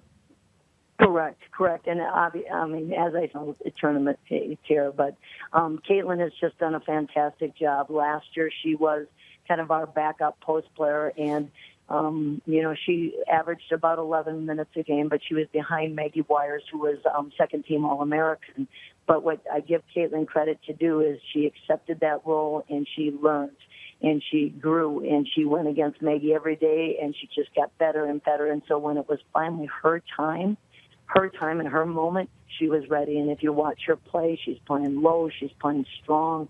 She's just really commanding a great presence. And she's taking that next step. She's drawn double teams in our last few games, and now she's... Apologize. Go ahead. Oh, no, that's fine. No, and if you take a look at Katie Stone, she is just a tough competitor. She shoots the three, but she is just kind of the backbone of our team. And, you know, I really, really appreciate her leadership this year. With such a young group, you need your senior player like that. You're going to have a pretty good team. And then Lauren Fisher has just really stepped up for us. She's a stretch four for us. I think she's shooting close to 50% from the three-point arc, and it's really made a difference. As I said, when Gabby went down, we were kind of a three-headed monster, and then we went to okay, now we have two players that we can count on consistently, and Lauren has really been that third link. Not to mention, we play a lot of kids, and they're really starting to step up. We have a couple freshmen that are really coming in, and they're making their presence felt, and so they're doing a great job. I'm talking to Ruth Sinn here, women's basketball coach for the number 8 ranked St. Thomas Tommies. Sorry about mentioning Gabby there. Blew right past the fact she'd only played in 9 games, so the quad is really a trio. Clearly playing well. I mean, you've won, about 12 or 13 in a row, I want to say, or off the top of my head, 9, 10 in a row, with 2 more to go. Obviously, you want the games to come through your gym. You want the arena to be the home base for you the rest of the way. Win out and then get that accomplished. But how hard is that? How hard is that to do at this point in the season when obviously fatigue of just being in the grind can certainly play a factor? Well, one of the things is our depth. I mean, that's the nice thing is because, as you say, the season can get to be a grind, and it's physically more than anything, the pounding and the pace, whereas it's nice when we play, many more players. We have, a bigger pool of kids to deal with. So right now, their bodies are feeling good. And mentally, as well as I, this is a fun time of the year. We talked to the girls. I said, we have, 4 games remaining. These are all like playoff games because everybody that we're playing is in the playoff hunt. I said, so it's going to come down to possession and poise. And, and as long as we can stay focused in the here and the now, and as well as getting better every single time we come out, we're going to do fine. That's kind of the scary thing is that we have still so much potential for growth. And so if we can just keep focusing on, what's right in front of us, whether it be the next play, we're going to do well. We're going to do well. The girls are doing it. And as well as I, you get to this point of the season, you've got to have a trust between the members of the team, the 5 out there, the coaching staff. There's got to be that foundation that, okay, because you're going to get hit with some type of adversity. And how are you going to respond? Are you going to stay together? And the girls have really done a great job. And yesterday was kind of a testimony to it because Bethel took the momentum on us in the third quarter heading into the fourth, but yet, hunkered down and sunk into it. And we kind of found a way to make it ours. And I was real proud of their poise down the stretch. Obviously, a lot on the line to try and get back to the NCAA tournament, though you're regionally ranked pretty well. Not that there'd be a major concern over that, but certainly you want to make sure you get the job done sitting second in the region right now. But winning a conference title would be important as well. Coach, obviously part of the WBCA Center Court, though, is we also talk to coaches about what else they do, not only inside the actual game, but outside the game in some cases. And reading through your history with the game, I got the sense that you truly love women's basketball, and you really loved it for a long time at the high school ranks. Obviously you played at St. Thomas, you then went on to coach at high school, you then came back to St. Thomas, and now you're in your 11th season, been very successful across the board and anywhere you've been. But what is it about this sport that you love so much that continues to have you give your all, as it were? Well, and as you said, I'm just so fortunate I get to do my passion, and the passion is teaching and coaching young women and just helping them to see what they can become. And that's the greatest the greatest win that you get from this game is just watching your players. As I said, last year we had 8 seniors, and we got to the banquet, and yes, we had a 30-1 season. But we didn't talk about the games, and we didn't talk about the records. We just talked about the people and who they are and what they learned through their experience. And right now I'm so proud to watch them go out in their professions and just be huge leaders in their community. And that's what's so enjoyable. And that's why I've been very blessed. We do Tommy Pride camps as well with young girls, 5th grade, 6th, 7th, and 8th, and 9th.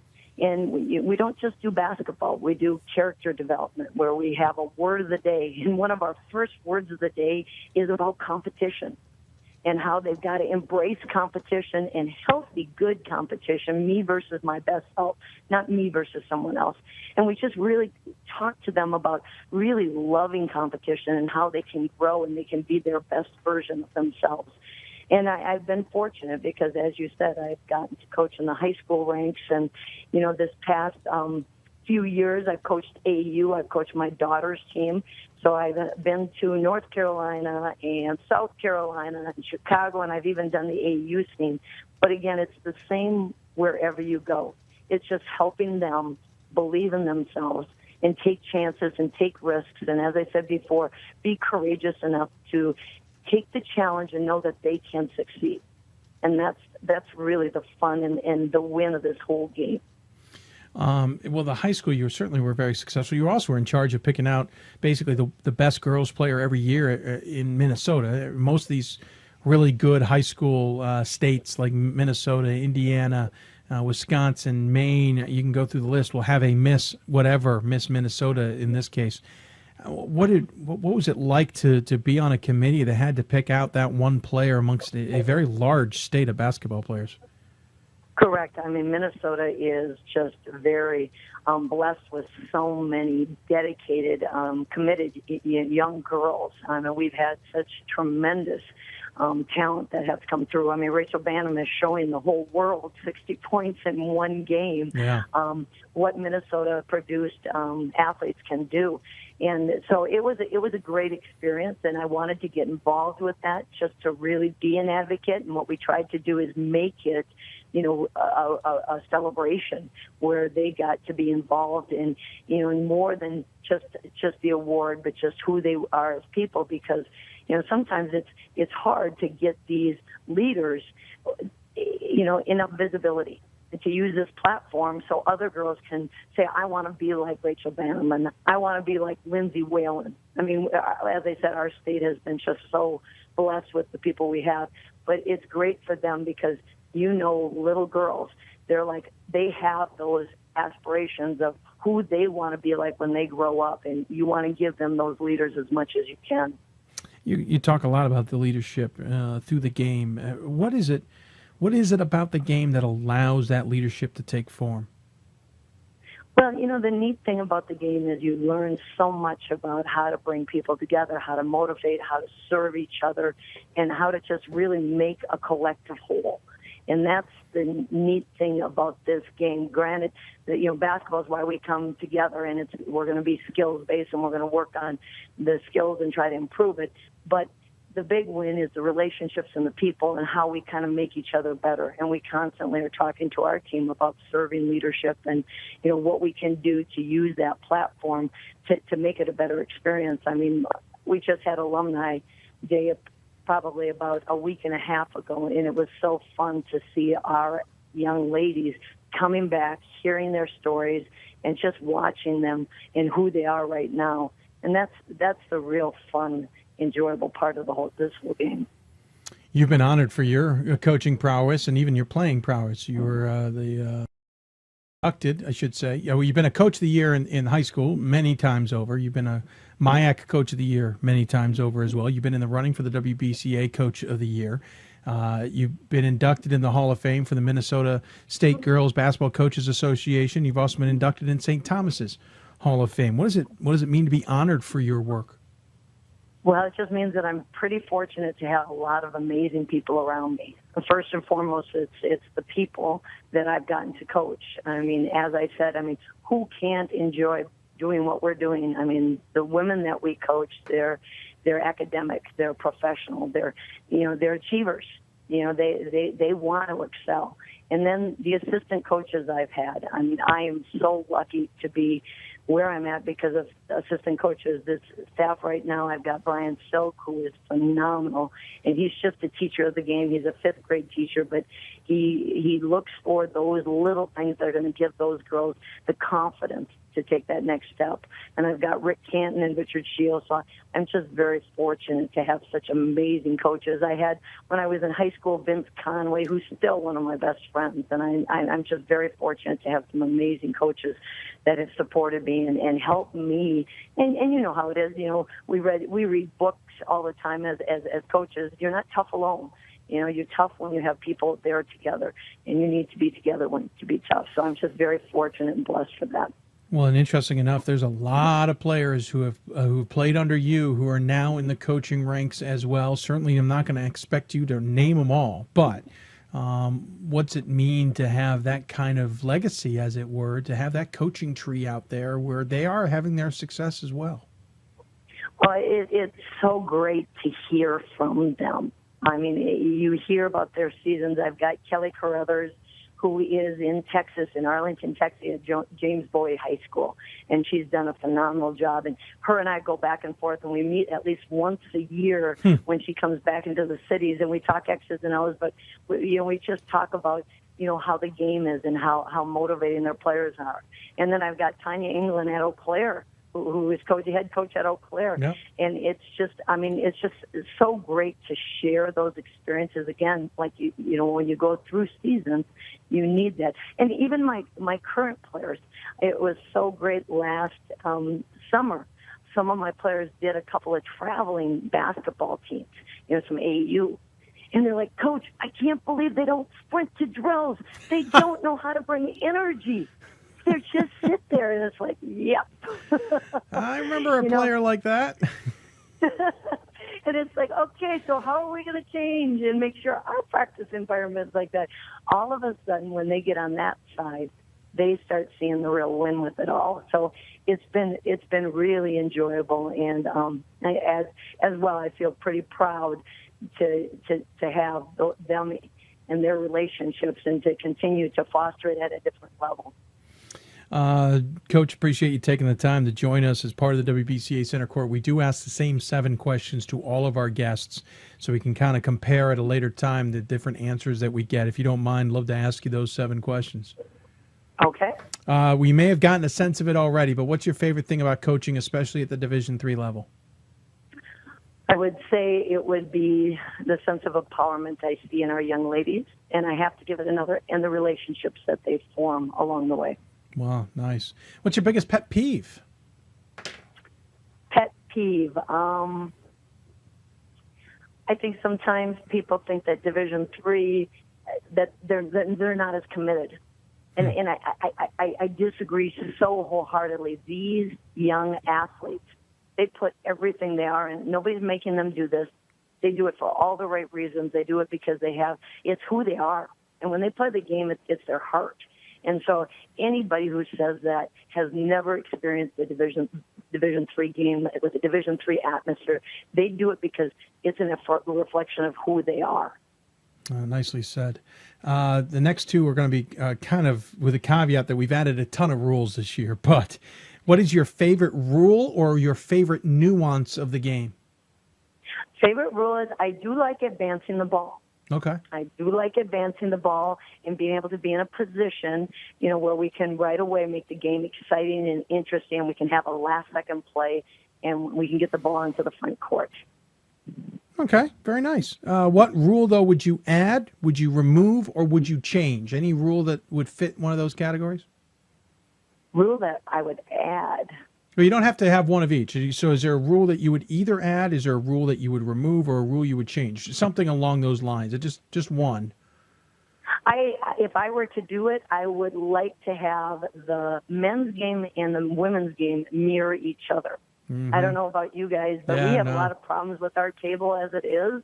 And when there's two different rules going on, it's just chaos. I agree. So, I mean, if there was one thing I would like to see is the college men's and women's game to be on the same page. I agree with you entirely on that. Any pregame ritual or superstition? Pre-game ritual. We do a shoot-around. When we do a shoot-around, we have some pre-game rituals and that we do certain shooting things like that. But, you know, a superstition, we keep talking to the girls about that it is opportunity and it's you to go out and make your own good luck, you know. And I'm sure the girls have superstitions, but I've coached enough to know that it's about the ball bouncing the right way at the right time. But it's about being in stance, being engaged, being locked in, and taking advantage of that opportunity. So I wouldn't be able to give you one with that. No, that makes sense. You've had your fair share of bus trips, even plane trips. What's your craziest travel experience? Craziest traveling experience would be we are driving over to Bethel a couple of years ago and actually got rear-ended by a vehicle. And, of course, the vehicle hit us just at the point in that it turned down the heat. We had to get the players' bus, and we had to so we had to delay the game, which, you know, again, you'd think that we're a little bit more big time, that these things wouldn't happen, but they do. No. The positive thing I give with the girls is obviously we had to delay the game, but they came in and they focused. And, you know, you always talk about kind of compartmentalizing, be completely present where you're at and let things go. And the girls did a great job of just really being focused, and we got to win that night. Nice. So that's all that's important. Yes, exactly. How would your assistants describe you as a coach? I would hope attention to detail. Sometimes a little crazy. Needs balance, obviously. And I would hope that they would think that I was very caring and player-centered first. Gotcha. Don't worry, we don't check with them. And I lied. I can't do math. There's actually 8 questions. The last one being, what do you tell when you retire, because everybody retires, what do you hope people remember you as a coach?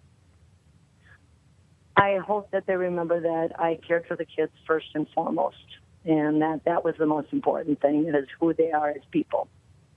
That the game was not the most important thing. Very good.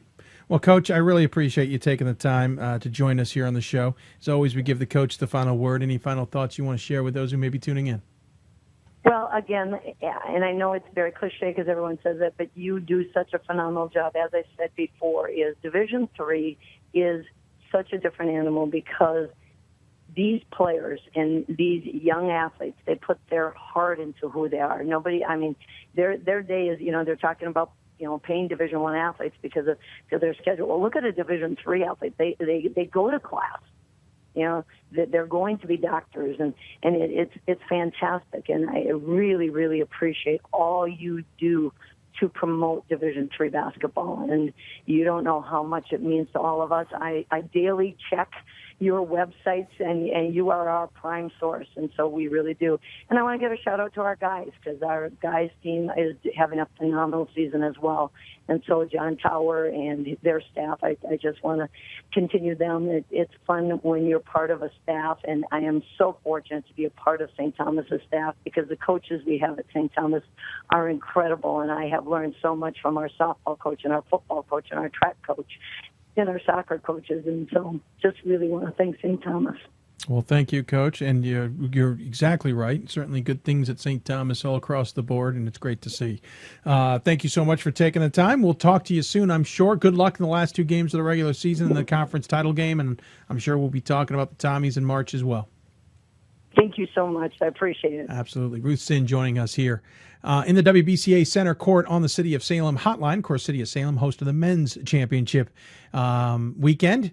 Don't forget, you can get your tickets to those games. It's their 20th championship weekend and 19th national title in Salem on the men's side. On the women's side, of course, the march is to Indianapolis through Capitol, who will be hosting the championships. And we may just see the St. Thomas Tommies marching their way in that direction. Ruth Sinn once again joining us, 20-3 overall, 14-2 in conference. Face off against St. Olaf and St. Mary's, the last 2 home games before hopefully staying home for a few more in the conference tournament.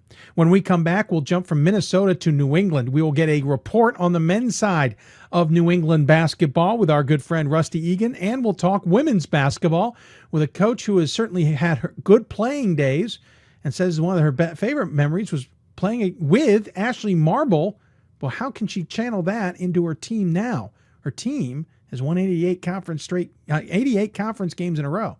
We'll talk to Regis women's basketball as well. You're listening to Hoopsville, presented by D3Hoops.com. For the WBCA and ABC studios, more Hoopsville right after this. College basketball lives in Kansas City at the College Basketball Experience at Sprint Center. The College Basketball Experience is the place to get your game on. It's not a museum, it's an experience you won't forget. Discover the history of the game in the National Collegiate Basketball Hall of Fame, featuring the Gallery of Honor, Mentor Circle, and Honor Theater.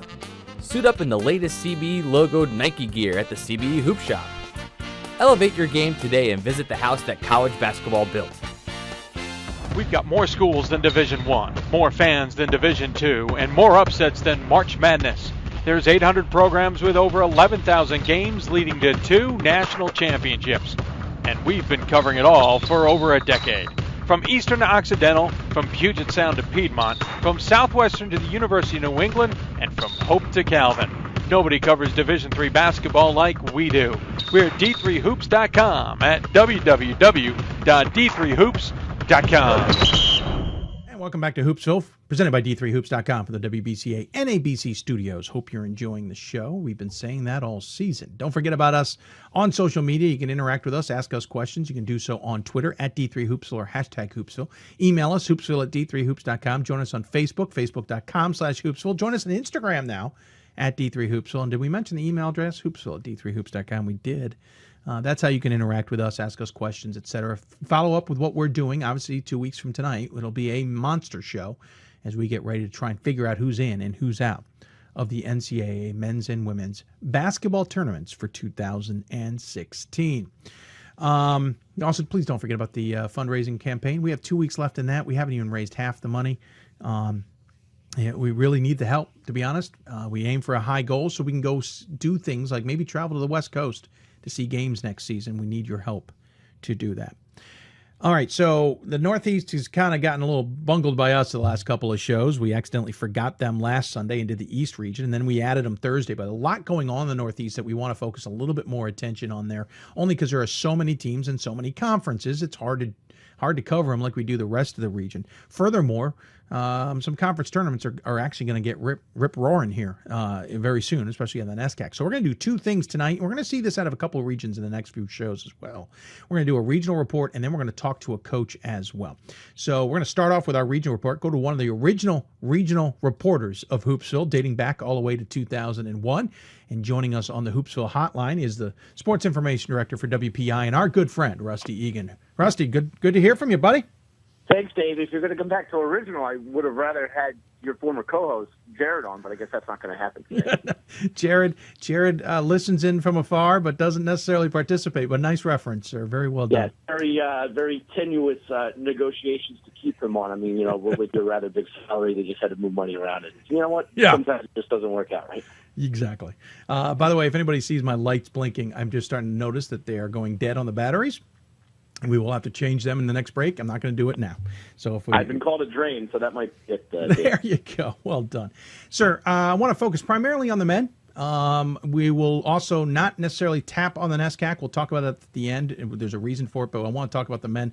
Coming up, for you listening in, we'll actually talk to Regis women's basketball coach, Angela Santa Fe, and get the lowdown from her on the women's side. But Rusty, let's start on the men's side. And let's start with the conference that you are certainly the most familiar with. That would be the NEWMAC, where your school, WPI, has resided. WPI has been in the lead the last few weeks until recently.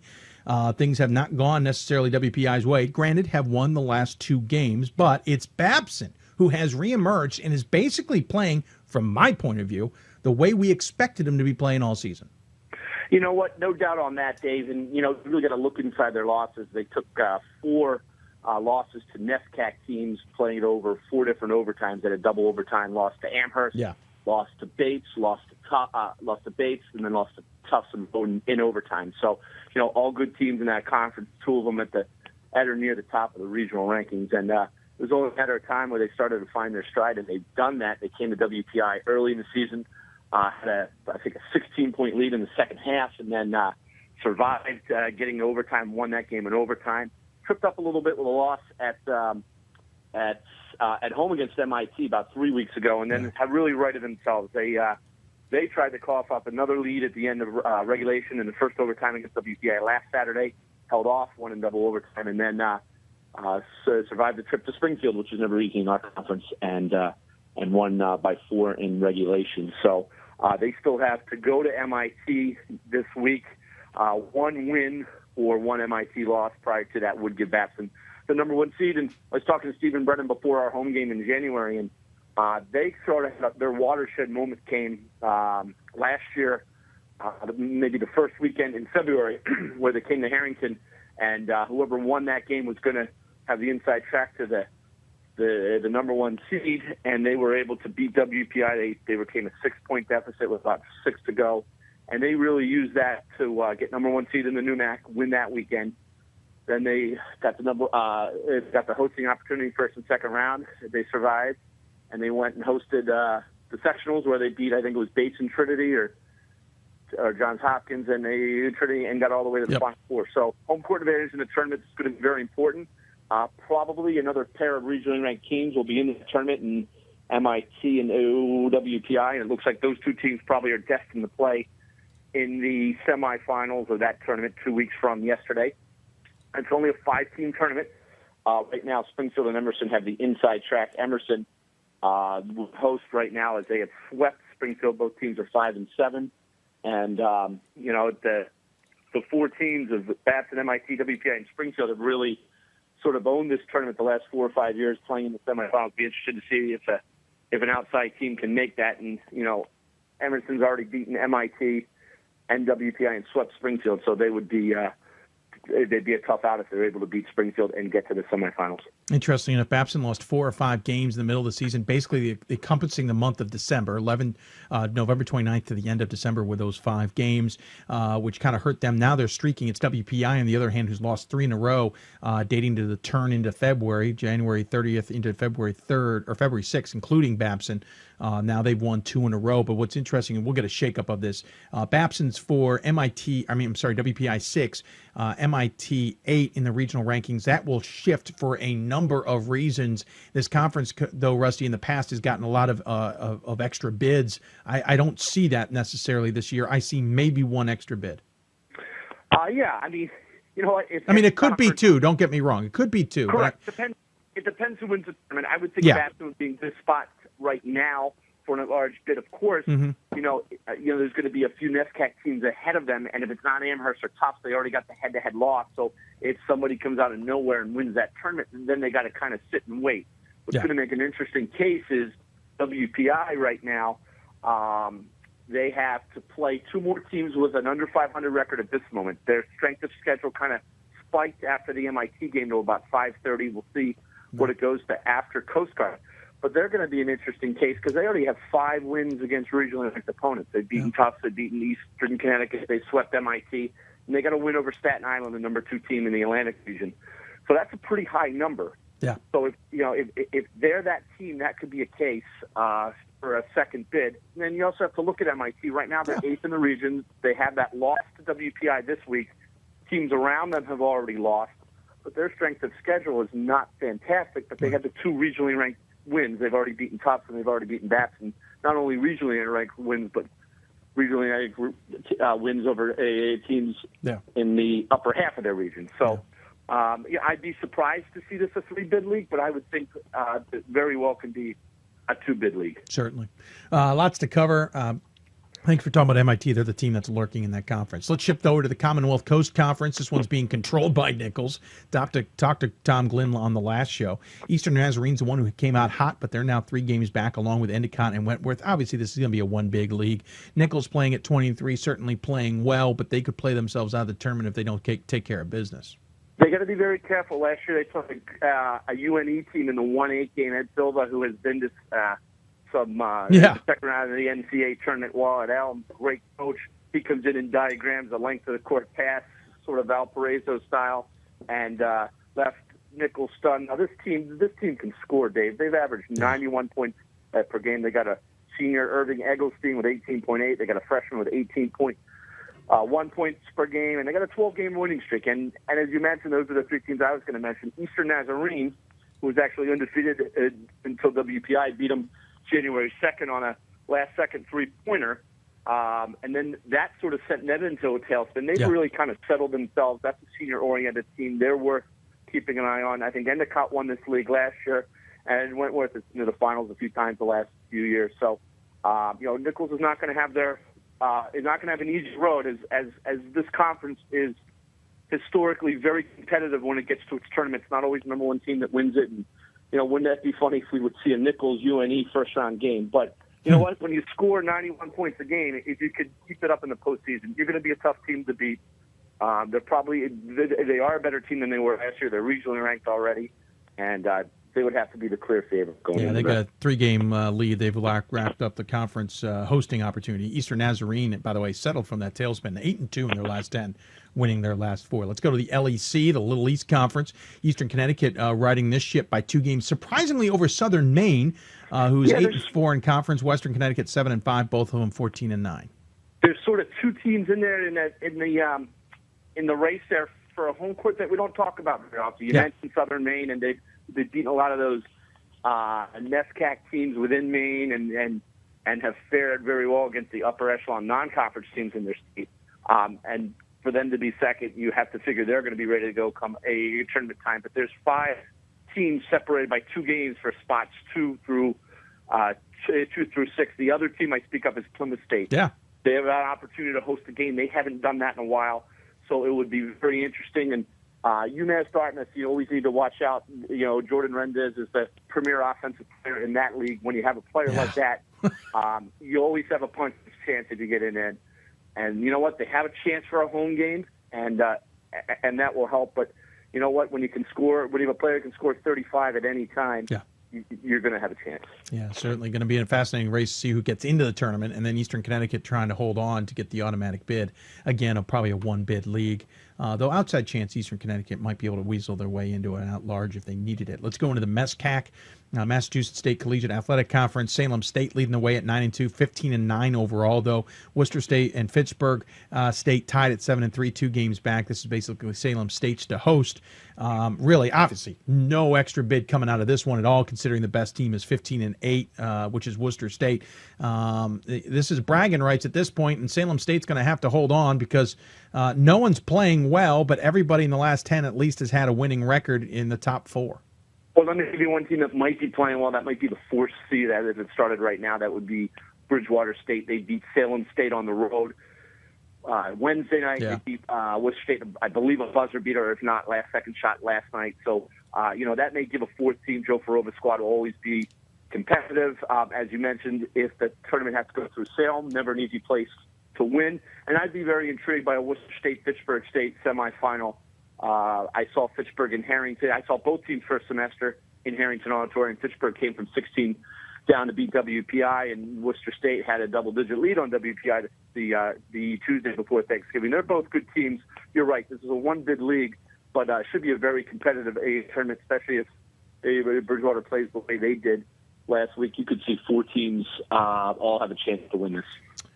Jump over the New England Collegiate Conference, the NECC. Southern Vermont is dominating this, 14-0 overall in the conference, 20-3 overall, period.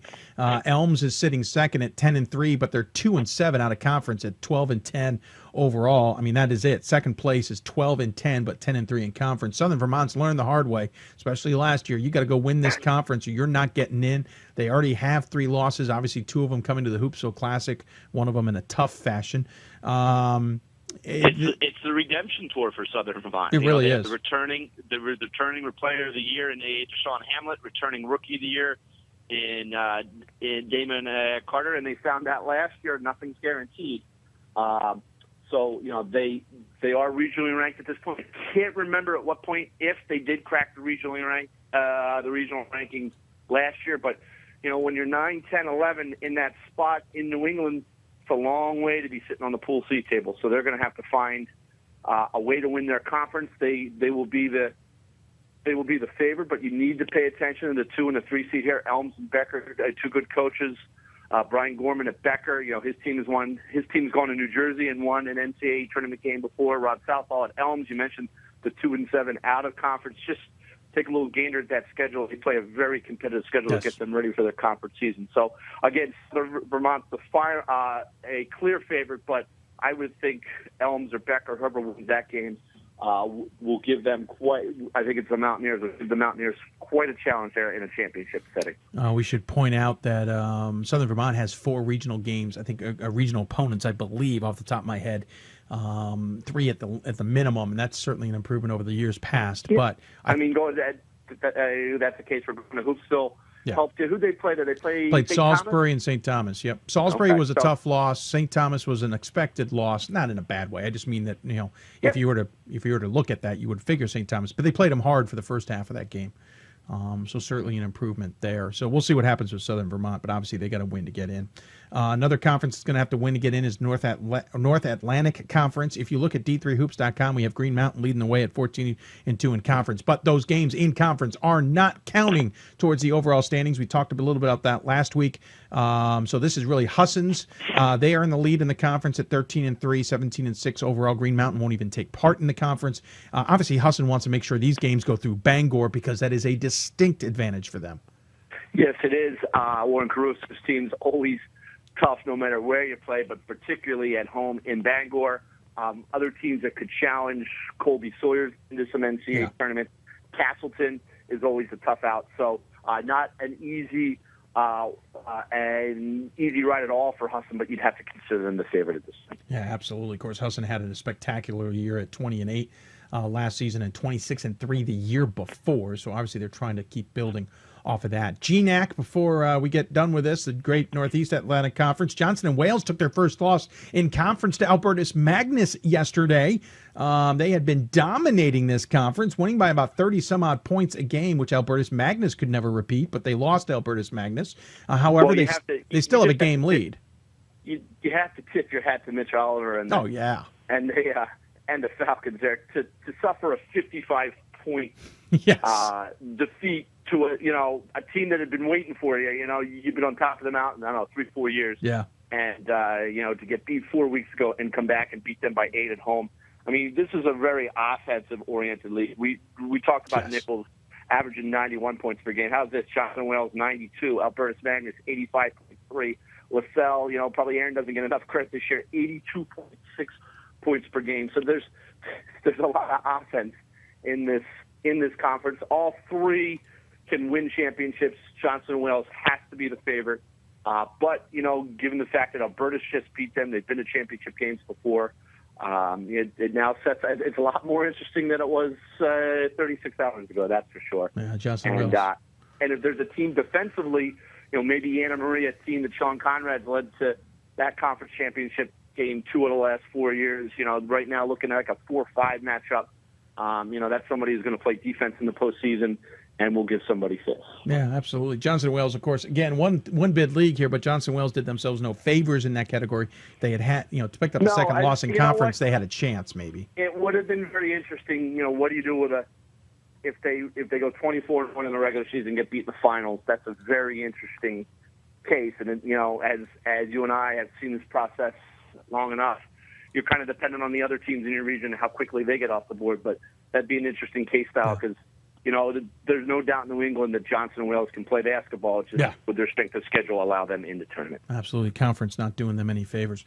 Let's quickly talk about the NESCAC. You just had a point you wanted to bring up. We're going to actually talk more in depth about the NESCAC on Thursday since their playoffs actually start this coming weekend and the first conference tournament to get going. So we'll talk a little more in depth on Thursday's show about them. But, Rusty, you had a point you wanted to make on that. No, I just think there's a lot of teams that can win this tournament. But this is one tournament where you got to watch out for the 8 seed.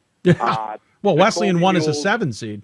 Yeah. Well, the Colby Mules, they start 5 seniors, with captains Luke Westman and Chris Huffnut, and they the one time that the NESCAC is at a disadvantage is they don't start practice until November 1st, and they don't play till that essentially the weekend before Thanksgiving.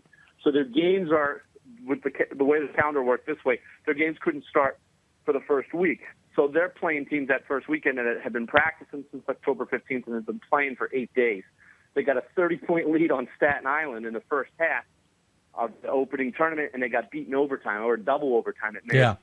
Yeah. And then, they survive that. They win 10 in a row. They open up the NESCAC weekend at Tustin Bates, had the flu go through the team. They end up 0-2. They got to go to Williams for a one-game weekend. The following weekend, both teams are 0-2. Williams can obviously play. They get beat. So they've rebounded from an 0-3 conference start. They're 18-6. They had to sweep Wesleyan and Connecticut College, two good basketball teams. Wesleyan, the defending NESCAC tournament champions. They sweep them this weekend. They're in the tournament now. Of course, what's their reward? They get to play number 1 seed. Yeah. Trinity, who's very good, went to the Elite 8 last year. But Colby's an 8 seed that definitely deserves keeping an eye on here next week. I mean, as an 8 seed, they finished tied at 7th with Bowdoin. They were 16-8 overall in the season. Bowdoin was 12-10. Bowdoin kind of fell apart at the end of the season, unfortunately. But regrouped that last weekend. Absolutely regrouped at the end, winning their last 3 in a row after going. They were 4-6 in the last 10, but winning their last 3 in a row. So they were 1-6 in the previous 7. So certainly Bowdoin rallied. But Colby, you're right. I mean, this is a dangerous NESCAC this year. Yeah, absolutely. There's a lot of basketball teams there that can win and then go in the NCAA tournament and win a game or two for sure. We weren't going to focus on women with you because we have actually a women's coach coming up, but you are out of the NEWMAC, so I do want to get your opinions on the NEWMAC women's race. Babson's leading the way, 13-1 in the conference, 18-5 overall. WPI is sitting there in second. Wheaton has kind of come on. They've won their last 3. They're 7-3, sitting down there, including some big wins over the top teams. This race, as always, Rusty, is coming down to the end. Yeah, Babson a little bit in the driver's seat as their magic number is 1 over WPI. They either beat Wheaton or Mount Holyoke at home, 2 teams that beat on the road. So it looks like a real good chance that the tournament goes through Babson. It is a 17 format, so not only does the one team get the advantage of being at home, they don't have to play that Wednesday quarterfinal game as well. And then after that, though, you have a lot of different teams that can do things. WPI is the 2 seed. They've already won 18 in a row, so winning 3 in a row is not out of the realm of possibility. MIT and Coast Guard are senior-driven teams. Springfield and Wheaton have been in the tournament recently, and even Smith, if they are the 7th seed, which they have the inside track for, they won an NCAA tournament game 2 years ago. So there's a lot of things at play. That could be a very wide open tournament, but right now you'd have to consider Babson winning 13 out of 14 in the conference schedule to be the favorite. Yeah, Smith and Emerson, by the way, tied there at 5-9 for that last spot. The next 2 games obviously going to be pivotal. Yeah, I believe Smith has swept Emerson, so they would hold the tiebreaker. Yeah, so obviously Emerson's hoping Smith drops one while they win both. Smith did beat Emerson in both appearances. Rusty, as always, I appreciate your reports. We should be doing this more often. We'll find a way to do it more often. But I would love that, Dave. But as always, I think we always talk it used to be selection.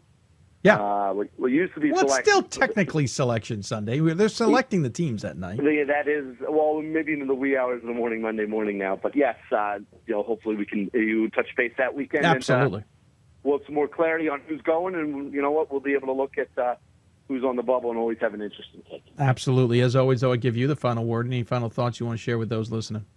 I just wanted to say, next 2 weeks will be the last game for a lot of senior student athletes, and thank you to all of them. Best of luck.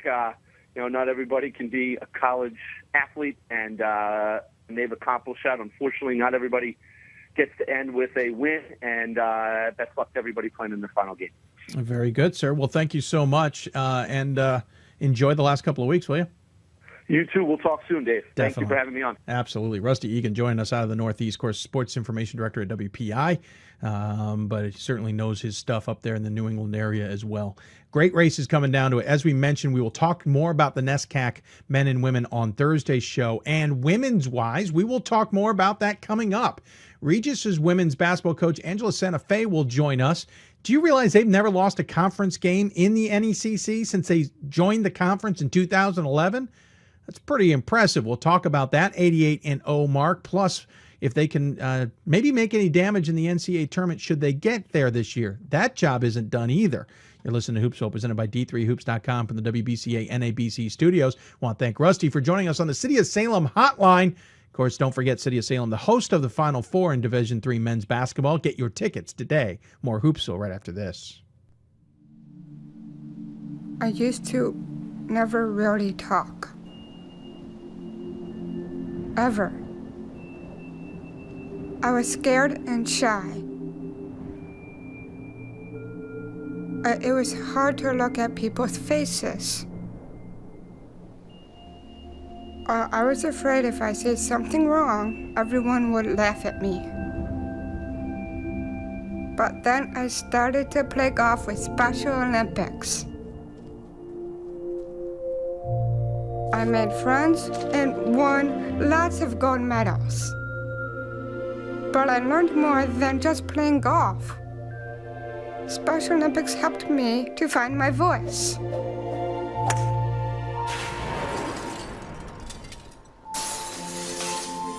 And now everyone else is speechless. And welcome back to Hoopsville, presented by D3Hoops.com for the WBCA NABC studios. Hope you're enjoying this one. Obviously, with a couple weeks left, there's plenty to talk about. So you can interact with us at D3Hoopsville or hashtag Hoopsville. Email us, hoopsville at D3Hoops.com, or join us on Facebook at Facebook.com/Hoopsville. Lots of ways to interact with us and our guests, should we, especially if we have them on live. Some of these are pre-taped tonight. And then obviously in 2 weeks, we're going to be on with our selection show. As Rusty in the previous segment indicated, we'll get a number of our regional guests on just to kind of give us a lay of the land of each conference, of who won and what that might mean. But on top of that, we'll also talk to some guests about who is in and out or maybe on the bubble. And of course, at the same time, we'll be trying to do what we think are the selections. It worked out pretty well last year. We got 19 out of 19 on the men's side. On the women's side, we missed out on 2. Considering they have 2 extra bids, I think that works out then. We were pretty good. So we've been talking Northeast region men's basketball with Rusty Egan. Now we're shifting into some more women's basketball, and we're going to talk to a team who's been dominating their conference, but has not exactly been able to take advantage of it, unfortunately, due probably to some circumstances they're not necessarily in control of. Nonetheless, if you go to the NECC conference right now, leading the New England Collegiate Athletic Conference is Regis, and it's not even close. They're 16-0 in conference. They have a 3.5-game lead on Wheelock. They are 20-3 overall, certainly marching their way to another NCAA tournament, but they're going to have to get it done in conference, and certainly they are aware of that. Also joining us on the Hoopsville hotline is their head coach from Regis, Angela Santa Fe. Coach, welcome to Hoopsville once again. Thank you, Dave. Appreciate it. Absolutely. Appreciate you taking the time. First and foremost, I mean, let's talk about the season. 20-3 overall. The last loss, unfortunately, in non-conference play, in the middle of conference play on February 2nd against Mass Dartmouth, and then previously to that, Bowdoin tripped you up at the beginning of January, and then the very first game of the season, you lost to Bridgewater State. So at least the 3 games have been spread out, but something about the beginning of every month, or at least the beginning of the season, I would suggest staying away from. We'll talk more about how that might affect the NCAA tournament. But how has the season gone from your point of view? I mean, you guys haven't had this good a season record-wise ever. I mean, the last couple of years have been good, but not at just a 3-loss season. Yes, I mean, I'm happy where we're at right now. Obviously, 20-3. We just marked our 20th win on senior night and clinched hosting the tournament, which was our first goal, receiving a first-round bye. So, I try my best, obviously, to make our non-conference schedule as tough as possible. I think, it works in our favor sometimes. Other times, not so much on paper, but even our loss at Bowdoin, we can kind of come back and learn a lot of lessons and grow from those experiences. UMass Dartmouth, I tried to put a non-conference in our second semester just so we can get back to work, and it really exposes some things that maybe we necessarily wouldn't have seen moving forward. So, obviously being undefeated in the conference up until this point is something that we are excited about. And I think we are 5 games away from breaking the regular season conference record, which is something that wasn't a goal of ours, and I think that was important for us. It was the first year we sat down in our preseason goals, and it wasn't one of the kids' goals to stay undefeated in the conference. And that relieves some pressure. We have a big target on our back. So I think, that has really helped us sustain a level of excellence in the conference. Obviously, we still have 2 more regular season games left that will be important for us moving forward into the playoffs. Yeah, you'll take on Leslie at home coming up middle of the week, which will be actually on Tuesday, which will be senior night, and then obviously at Southern Vermont on Saturday to wrap things up before conference tournament action starts. As you mentioned, have the first round, have hosting rights with this locked up. You talk about conference wins. You have not lost a game in 88 games. You are 88-0 in the NECC. What's even crazier than that is the last time you lost a conference game, you weren't even in the NECC. You were in the Triple C, and it was at the end, near the end of that season. So, you can go back and you're well over 90 conference games in a row, regular season games in a row here with wins. That does put a big target on your back. But so the trick is the NECC, not exactly known as being a strong conference, but you do have a large target. So you have a combination here of teams who are gunning for you, while at the same time easily can overlook them. How do you balance making sure your team's ready every night? Right. I think, I truly believe that at any division, any conference, to win consistently takes a lot of toughness, focus, and fight to never be satisfied or become complacent. It takes a lot of mental focus, especially in practice. Practice, obviously, for anybody in the nation, but for us becomes really important. With that being said, we've had 3 conference games this season that we've been down in the fourth quarter, and we've come back to win, 2 of them being in the final minute. That just goes to show, my kids, they are fighters. They know how to win. They've shown resilience in doing so, even with that big target we carry on our backs. And that, I think, will hopefully continue into playoffs. Being tested is never a bad thing. And I think with this team, we graduated 2,000-point scorers last year. Yeah. There was really no high expectations. We're young. I have 6 freshmen, 5 sophomores running around, and I'm proud of where we're at right now. Obviously, we're trying to push that peak to come at the right time. We don't want to peak yet. We still have a couple weeks in this, but, between the non-conference, we've had a great non-conference, couple wins here against St. Joe's of Maine, Western Connecticut State, the LEC. I feel like their standings change every single game, but very good team. So good between that and, being tested in the conference has really helped us move forward and understand who we are and what we need to do.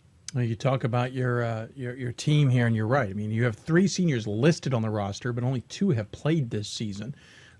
You're led by underclassmen, which has been a bit of a habit with this show. We've run into a bunch of teams that have had a few seniors who aren't necessarily the statistical leaders. You're led by Amanda Hawksworth, at a junior, 17 points a game, 9 rebounds a game, 2.5 assists a game. Brittany Stone, a sophomore, 14 points a game, 9+ rebounds a game as well. Shannon Hayes, 9 points a game, 4.5 rebounds a game. And then your assist leader is, or your 2 of them are Alyssa Lamfer, the senior, 3 assists a game, and Michaela Murphy, 4 assists a game. She's a junior. Both of them don't put up a ton of points, but they're giving up those points. It seems like a pretty well-rounded team. Yes. This is my 3rd season as a head coach, and I think this year has really taught me, with young teams, it's always that notion that you never know what you're going to get at any given day. And we definitely had our growing pains throughout the season. It took a lot of work to, get over that hump of youth. We have, 4 of my 6 freshmen were 1,000-point scorers in high school, so getting them to kind of conform to playing as a team, all of the youth issues that go on. But these kids, they've shown that they want it, and this year I've really learned that the buy-in is what's most important. And, you know, buying into the culture, the standards, the expectations have really gone above any youth that we've shown. I mean, especially for this team to have no expectations on this year. We've been very resilient, and we have great leadership. We're young, but we have great leadership that has taken us to where we are at this point. Obviously, we're not satisfied yet, trying to take a game at a time and go into playoffs, especially, you know, 3 conference games where we've been tested. We're happy to have that first-round bye. It's been more important this year than in past seasons. The conference getting better. There's some great coaches, new coaches that are building their programs and with better players. So we're happy where we're at. It's our first regional ranking in the history of our conference and the history of our program. And I'm happy it's with this team because they deserve it. That regional ranking, obviously we'll have a new one on Wednesday, but the regional ranking had you 10th out of 12 teams this past week. Coach, what's scary for the rest of the NECC is you're a young team who's still undefeated in this darn conference. They all come back. Essentially, they all come back. You do lose one key in a senior, but everybody pretty much returning anyway to continue this stretch. But you know as well as anybody. You know, a few years ago, undefeated season, but lost in the conference title game, kept this team from making the NCAA tournament. And then the last 3 years made the NCAA tournament. We'll talk about the opponent in a minute, but you couldn't get out of the first round. You know, so you know that you can have a great season that can come to an abrupt end at the final game of the season without even really touching the postseason play that much. How much are you driving home the fact that, you know, hey, we got a lot to still play for here? Yeah, I mean, to be honest, Dave, like that target gets bigger with the playoff pressure that we have. You know, an at-large bid isn't something that we can really depend on. Right. So it just adds that extra key moving into playoffs, that extra pressure. It's something that we talk about, we don't ignore. Sure. I was actually an assistant at Regis when we got upset in the semifinals against Daniel Webster, and we were undefeated that season. So I think, you know, none of my kids on the team have had that experience, but it's something that we talk about a lot. It's something that I've learned a lot as a coach. You can't ignore things. And, you know, I think the kids have a good understanding of that big target. We have a huge one. We, you know, even in playoffs, we play against teams that have, you know, not a lot to lose and everything to gain, and we try our best. You know, it's different in our non-conference. Like, it switches. We throw the target on our non-conference opponents' backs and get to work. So, but the kids do a good job of not ignoring the pressures, but being able to handle them with toughness and composure, and hopefully we can continue to do so. Of course, the last 3 years, you've, for some strange reason, always been matched up with Montclair State. It's probably one of the biggest rarities we've ever seen in bracketing. Usually, if they've made that mistake a second year, which once in a blue moon will happen, they'll be like, oh, well, we're going to write a note down on that. Well, apparently there was no note left for next year because you played Montclair State 3 years in a row, all first-round games, unfortunately all losses.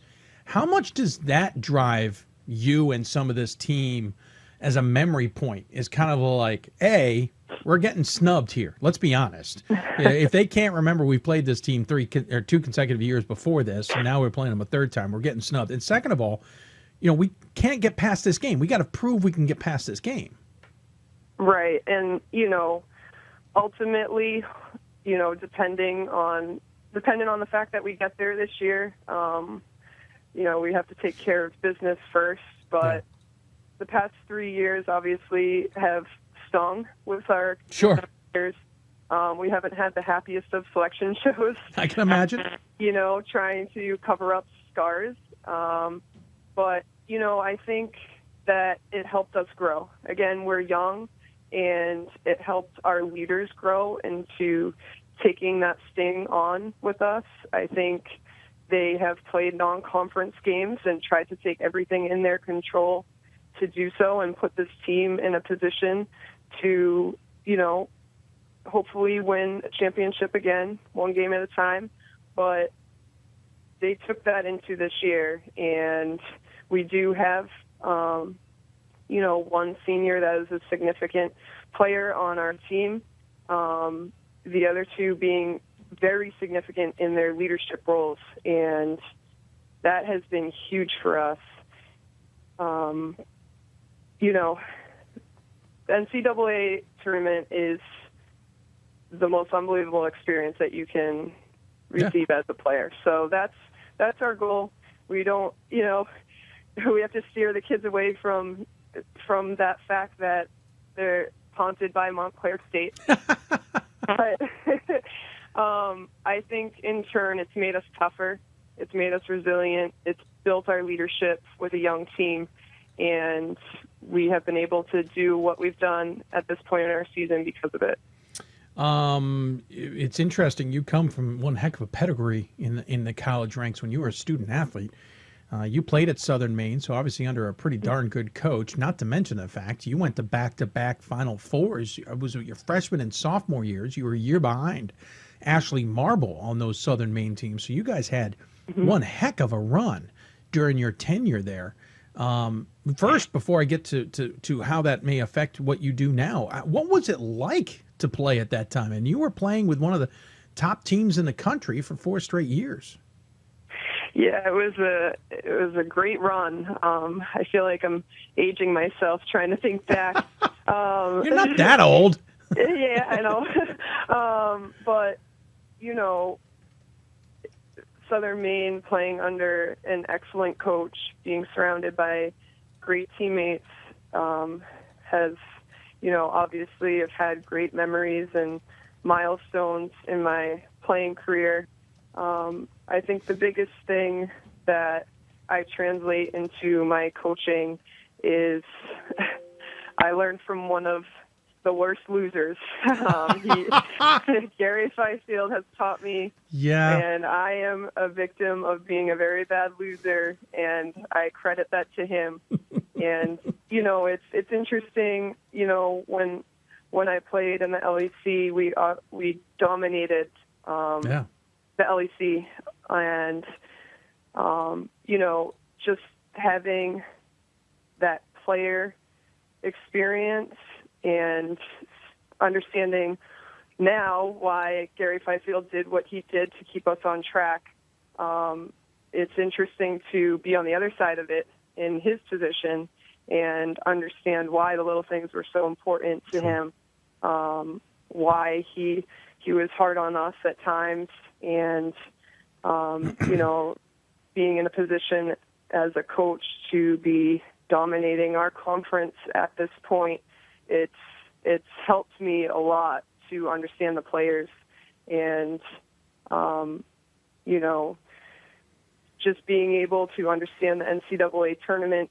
And obviously we come in as we have come in the past 3 years as underdogs in the NCAA tournament, whereas at Southern Maine, we came in with that target on our back. But I've brought a lot from what Gary Fifield has taught me and his leadership as a coach into what I do now. Give me a sense of now in hindsight what that team was like. Obviously it's a memory for me too, but we remember the Ashley Marble putting on the volleyball knee guards and diving on the floor. You guys had incredible guard play. You had great shooters. There was a combination there with that team that was pretty impressive. Unfortunately, never got what you guys really were craving, and that was a national championship. But what was that like as a team?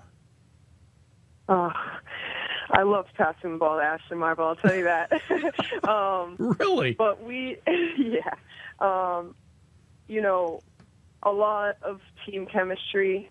We were on a mission, and I think the biggest thing that I remember was just every single player from top to bottom hating to lose.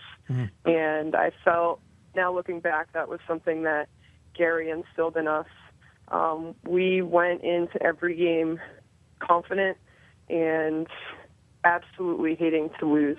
And that was something that we just craved to win every single game. and defend what we had, defending what we worked for,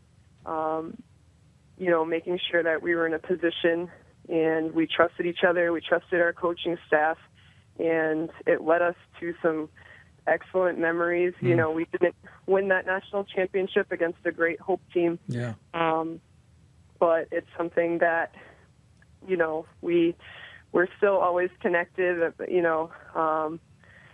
We still have that bond with each other. We still see each other. It's something that is we'll remember for the rest of our lives. Yeah. So quickly, what did you mean by you loved passing to Ashley Marble? That's an interesting statement. She scored a lot of points for us. Well, she did, yeah. So you got a lot of assists is what you're trying to say. Yes, exactly. No, we had a great chemistry together. We made it to 2 Final Fours, a Sweet 16. She's obviously a phenomenal basketball player. She was a great teammate, and a great leader as well. So, well, someone had to get her the ball, Coach. So yeah, someone had to get her the ball. I knew I was getting playing time if I was passing to Ashley Marble. So. That's an easy way to do it, is it not? Yep. I think she's off reffing now. Is that what I last heard? I don't know. Yes. Is she reffing? She was. I believe she owns her own business up in Maine right now. Yeah, I think you're right too. Yeah. She's from my neck of the woods up in Maine too, so I've known her for a little longer than I need to admit. Well, Coach, thanks so much. A quick question about that team, though: how much can you translate that experience to your current players? Oh, absolutely.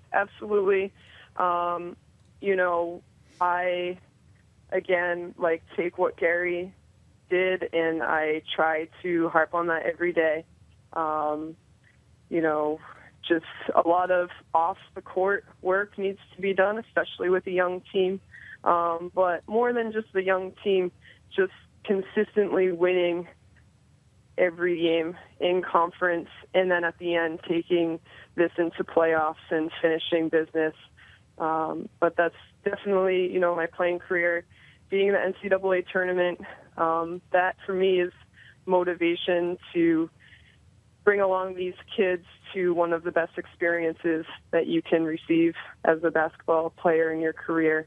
So it's motivating as a coach, and hopefully we can take one game at a time here and finish business. But the first step in this was receiving that host spot and that first round bye. So we're happy where we're at. It's just a matter of taking one game at a time. Awesome. Well, good luck. Hopefully you won't Thank see you. Montclair State, even though I'm sure you and Coach Harvey are best of friends now. Yes, we know each other very well. I figured you don't even need to scout at this point. I know all the good restaurants around I was in the area. I was going to say, you probably know, you know Montclair, New Jersey pretty darn well. I appreciate you taking the time to come on the show. As always, we give the coach the final word. Any final thoughts you want to share with those who are tuning in? Nope, just thank you to you, and thank you to Hoopsville for everything that you guys do for women's basketball and in the bigger picture, Division III basketball. I appreciate it a lot, and I know as coaches we all do. Well, thank you, Coach. Appreciate the kind words. Good luck the rest of the way. We'll be keeping an eye on the Regis team, and hopefully you won't, like we said, you won't see Montclair in the tournament. But we'll wait until that Sunday in 2 weeks. Take care, Coach. Thank you very much. Coach Angela Santa Fe joining us on the City of Salem hotline. Don't forget, City of Salem, host of the Men's Division III Final Four Championships. Of course, get your tickets today. They will be hosting their 20th Final Four and 19th national title game in a row. Regis, in the meantime, 20-3 overall, 16-0 in conference, trying to keep an 88-game winning streak in conference alive. They got a game against Leslie and then a game at Southern Vermont to finish off the regular season before starting NECC play, which will have to go through the Regis Athletic Facility there in Weston, Massachusetts. Got to take another break. When we come back, I'm not really sure where we're going. So follow us on Twitter at D3Hoopsville or hashtag Hoopsville. Email us, hoopsville@d3hoops.com, if you really want to find out what's next. You can also follow us on Facebook, where we have the whole schedule, facebook.com/Hoopsville, or on Instagram. D3Hoopsville is on Instagram.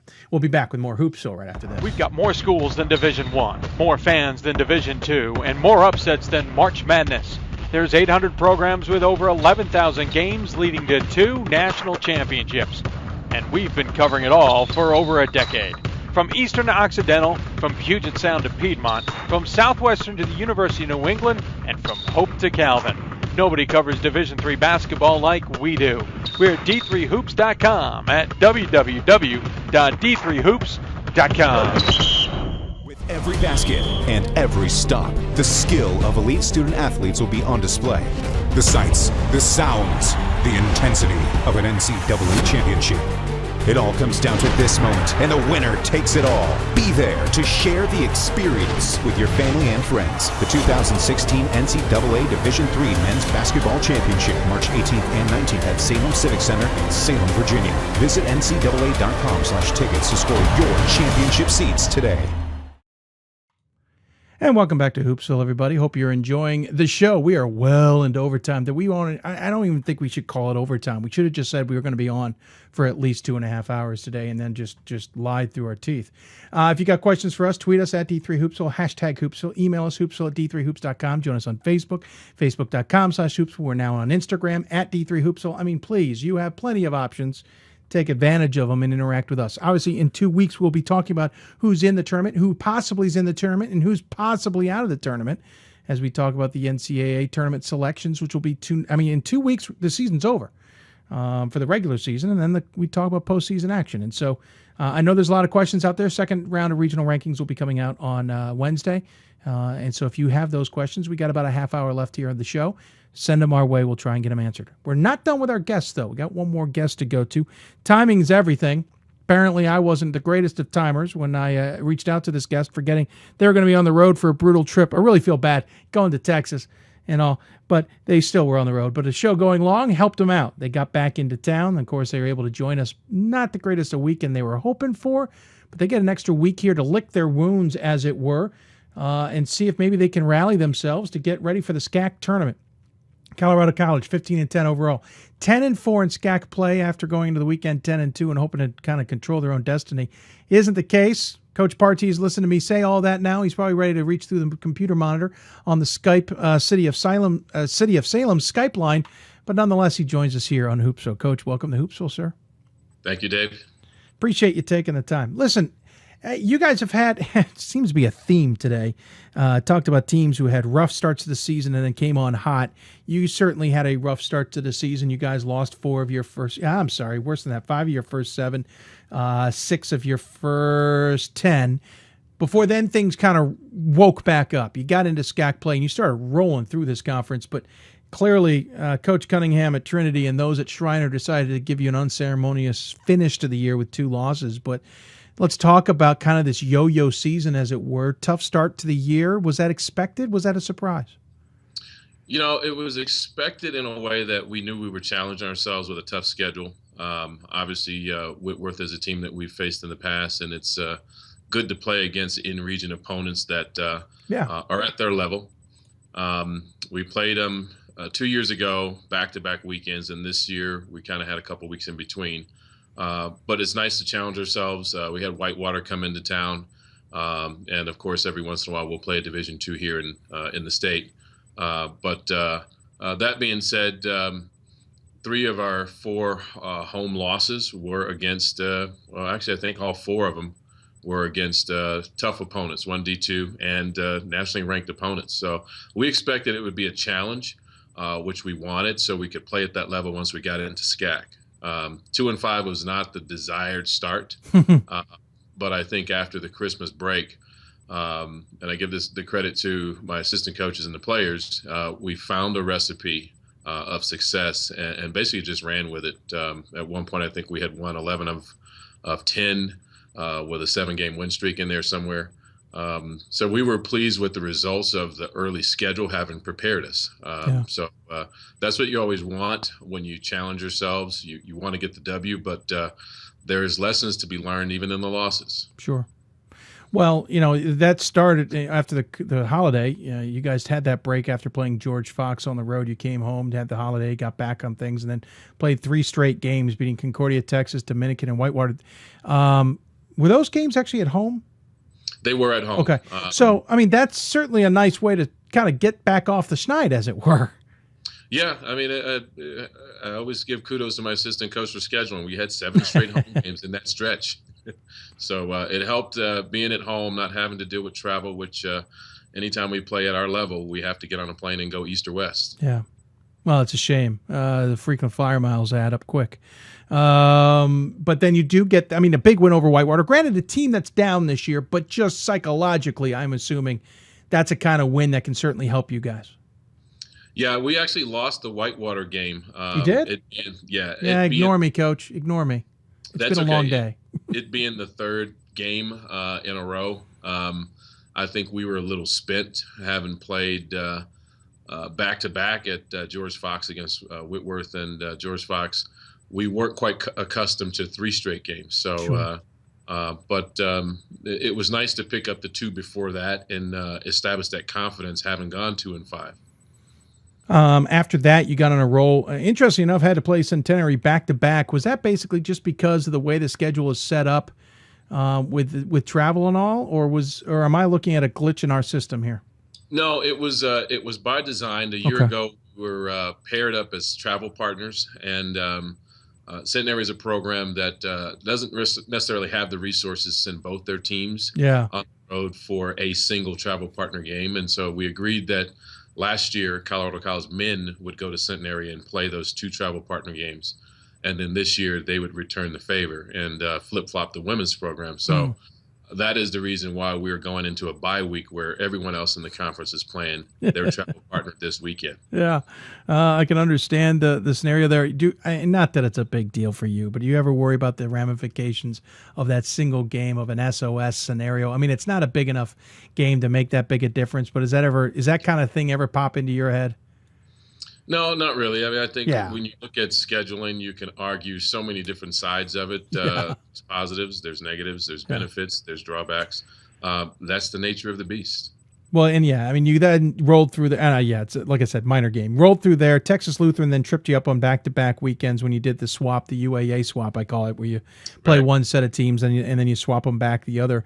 Got back up and won 3 straight. And then Pat Cunningham, like I said, unceremoniously beat you guys on Friday, and then Schreiner returned the favor on Saturday. But you were telling me prior, you guys are a little worn out, a little banged up, a little bit. It's just timing sometimes.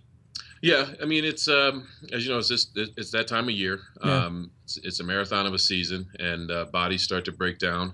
And what we found this past week were immune systems broke down. So we left a senior contributor behind on that road trip, 6'7" stretch 4-man. And he was sorely missed. And we had a starting point guard after Trinity's game, wisely self-selected to not do any more damage by playing in the Schreiner game. And, that game really, win or lose, wouldn't have hurt us. Right.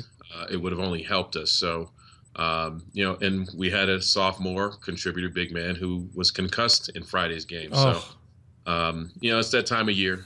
But like you said, the positives of going into the next couple of weeks with 2 weeks to prepare for conference tournament is that we get to lick our wounds. Yeah, well, they say the hits just keep on coming. Yes, it would have helped you, but Texas Lutheran haven't beaten you twice. End up in a tie with them for first. It's going their way anyway. Not Correct. that so because the tournament is already predetermined. You were telling me you're going to Centenary? Where are you going again? Yep, we're going to Centenary. So we fly down to Shreveport area, and fortunate for us, we clinched that second seed, at least the second seed, 2 weekends ago. Yeah. By winning back-to-back at home, and we get the first round bye. So this weekend's games at Trinity and Schreiner would have been gravy. We would have been playing for a possible share of first place, but number 2 was locked up a week ago. Yeah, so obviously kind of in the catbird seat in some scenario. Obviously, Texas Lutheran's leading this conference, 19-5 overall, 11-2 in conference. They've been the team that's been in the top 25, certainly been getting plenty of attention themselves. You have lost to them twice, but I get this feeling that they're vulnerable. I get this feeling this SCAC tournament's going to be wide open. Yeah, I think you're correct. I think all season long we've seen that there's some parity in the conference. Yeah. And we're seeing even more so that it's really a game of matchups. Some teams match up better than they do against others, against some. And we're trying to solve the riddle of TLU, but we know that others can trip them up. So it's just a matter of us being the best we can be when it's our time to get on the court. For the most part, it's probably a one-bid conference. Texas Lutheran may be having an outside chance of getting it at large should they not win it here. So obviously, you know what you have to do to get on. Is your team, should you, we'll get to the ramifications of the break here, but your team, should you be rested up and be okay, have a legitimate chance to win this conference and get into the NCAA tournament?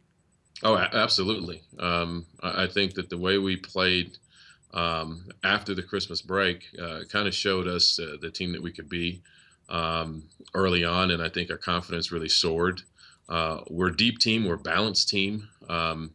We don't really have anyone who's a contender for Player of the Year simply because our starting five, any given night, one of those five could drop 20. So we have about 4 or 5 guys that are averaging just over double digits or under double digits. Yeah. And so for us, it's a game of matchups, and any one of those 5 guys will have a matchup that's to our benefit. Personally, I'd love it if you made the NCAA tournament, but because I think you guys making it opens up and so many options for the committee, because you're going to have to fly somewhere. You're not, even if Nebraska Wesleyan was eligible, and they technically are, they're still outside of 500 miles from you guys. You open up a plethora of options, and you're comfortable with those options. It would be fun. Yeah. So no pressure, Coach. I'm not expecting a lot, but in 2 weeks, I'd love to be talking about the Tigers in the tournament. I'm just saying. I don't feel the pressure, but I'm expecting a lot. Yeah, thanks. Well done. But this week is weird. You do have the break. Was there any talk of going, hey, listen, maybe we should play those back-to-back travel partner games actually on this week versus that last week? This is a tough week to take that week off. Yeah, it is. And like I said earlier, you can argue that scenario a couple different ways. When you have injuries, your trainers love you when you have the bye week because they don't have to tell you to make sure that this guy has a day off this week. It kind of just falls into place. But I don't think it will hurt us. I think it gives us a little bit more time to prepare. Unfortunately, we have a couple of games from this past weekend that we can really look at and find out where we need to tighten things up. And I expect that practices over the next week and a half are going to feature a lot of breakdown drills and just going over a lot of scheming, so that helps us. Obviously, you're going to have to get ready for what, 3 games, or is it 2? Because you got number 2, you get the bye. So, number 2. So you got to get, at least it's only 2 games you're going to have to get prepared for in back-to-back fashion. But you talk about the injuries, you talk about concussions, you talk about just overall body.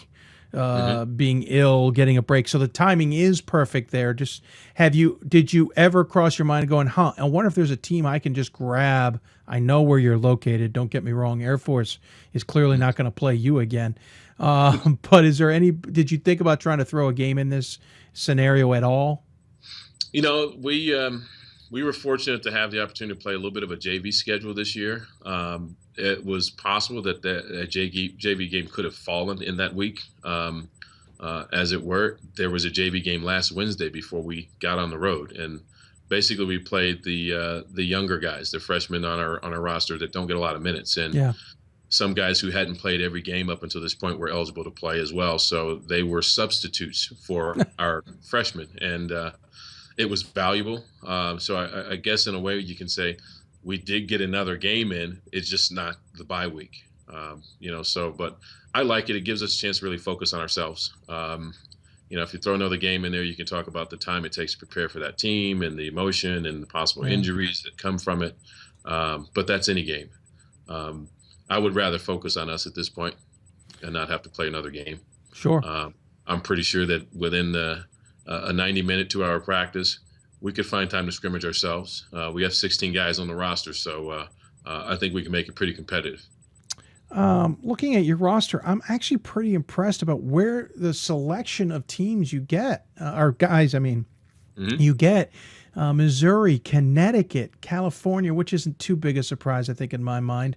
Ohio, Wisconsin, Texas, which probably isn't a big surprise because you're obviously traveling through that state. New Mexico, not overly surprised. Florida, Virginia. I'm going to ask a double-ended, is because you are in a beautiful part of the country that helps? Of course, the sarcastic answer is it's got some some benefits that some parts of the country don't have, but they're frowned upon per the NCAA. But I mean, seriously, beautiful part of the country, or is there something else going on, especially what the school offers academically, that attracts such a wide variety of players?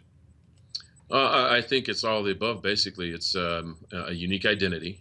Colorado College has the block plan. I think it's location as well. Hold on, back up. What's the block plan? Well, the block plan is not your traditional semesters. It's taking one class at a time for 3.5 weeks. And so, I would have loved that. For almost a month, our student athletes get to focus on one class and really master that subject matter before they move on. In fact, last weekend we were on a block break. So it was nice that we got to conclude the block on Wednesday and travel out to Texas early Thursday morning instead of after classes Thursday evening. Sure.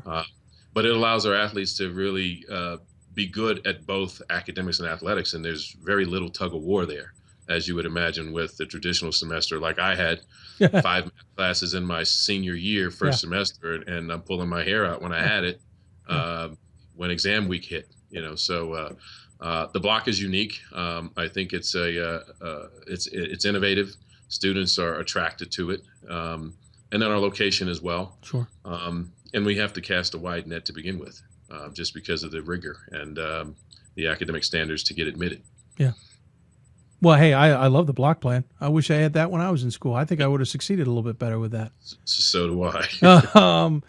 But outside of that, obviously, beautiful part of the country. I've been in Colorado quite a bit. Spent a good chunk of my young life there, between high school and college, and gorgeous part of the country. So it certainly helps you out there. But you're isolated, and that's not even an understatement. And I know we've talked about that before. How hard is it to convince a guy to come and play for you, and then turn around and say, "Oh, by the way, we're going to spend quite a bit of time on the road"? It's actually not that difficult, really. When you compare our region, our demographics to other schools, our peer schools, let's just go to the West Coast. A lot of those kids are busting up and down the state of California or up in the Northwest, and we get to say, hey, you get to fly different places. That's true. Going by air, I think, is a little bit more attractive than by bus, where you have to stop and stretch a few times. Fair point. And so... And honestly, a lot of the kids that we recruit, their families may have spent some time in Colorado going on ski trips. So it's an area that their parents, even as college age young adults, may have had some time and grew fond of. And so it's a nice draw. You are a senior-laden team with what? No juniors? No juniors. So you have 5 seniors, and then you're going to take a gap, as it were, until you hit that sophomore freshman class, which is an interesting dichotomy in itself. You are led on the team by Andrew Maddock, I believe. No, I'm sorry. It's actually James Lonergan at 12.5 points a game, and then Maddock at 12 points a game. 10.5 points from John Hatch, 11 points out of Eric Hoshka. So great set up there with 4 guys who can put in points. Hoshka is a sophomore. That's a benefit for the future. Hatch is a sophomore. Oh, that's a shame for you. Lonergan and Maddox. I'm sorry, I'm doing double. Maddox is a sophomore and Lonergan's a senior. Yep. You're kind of fitting the mold we've had a lot on this show. A lot of seniors, but mostly underclassmen leading the way statistically. Absolutely. I think. After last year's team, when this senior group were juniors and the sophomores were freshmen, I think they learned a lot from the struggles of being a 500 team. Yeah. And just impressed with what they've been able to do this year with enhancing our process and going out and really changing the start of what looked like it was going to be a dismal season or something similar to last year. They've really turned the corner. And then when the seniors graduate, the young guys can say we were a part of that process of turning the corner, and we have 2 more years to be the leaders. When you schedule with that kind of, well, I mean, I should say when you're recruiting right now, are you worried about that kind of junior gap, or is this kind of a blessing in disguise? Maybe it kind of forces that underclassmen group to kind of step up. The only thing that worries me is, who's ready to be a leader. Yeah. I know that some guys as sophomores can't possibly see themselves taking on that leadership role a year from now with no seniors ahead of them. And that's a big responsibility. My concern there is, okay, who's worthy of the title captain, and are they mature enough to handle what that entails? But that's my only worry. That stuff I think will come with the trials and the experience of failing. You can only get better from those type of things. But I'm not worried about the gap. I'm actually excited about it because the sophomores are contributing right now. Yeah. So that's not going to change. It's actually going to get better. They are battle tested as young guys. They're battle tested as underclassmen. And the freshmen are right behind them. We have a couple of freshmen that have been getting a lot of experience. And so I'm excited about the future, but I'm not done with this one yet. You are a West region team in the South region. You are from the Central region. You're basically, a hodgepodge in some senses. How much are you paying attention to what else is going on in that South region? I mean, considering the fact that we're talking Colorado Springs to Newport News, Virginia, and how much are you paying attention? Well, we'll start there. How much are you paying attention to what this whole South region really looks like?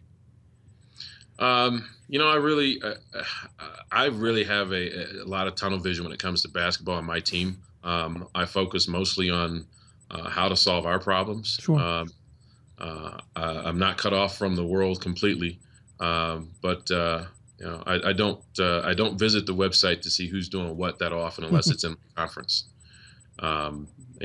But I've known since taking the job in 2006, being an independent in that first year, it's tough to get the at-large. And you win so many in-region games, and I think that's pretty much where I stop when it comes to looking at other regions and what this region is doing and what that region is doing.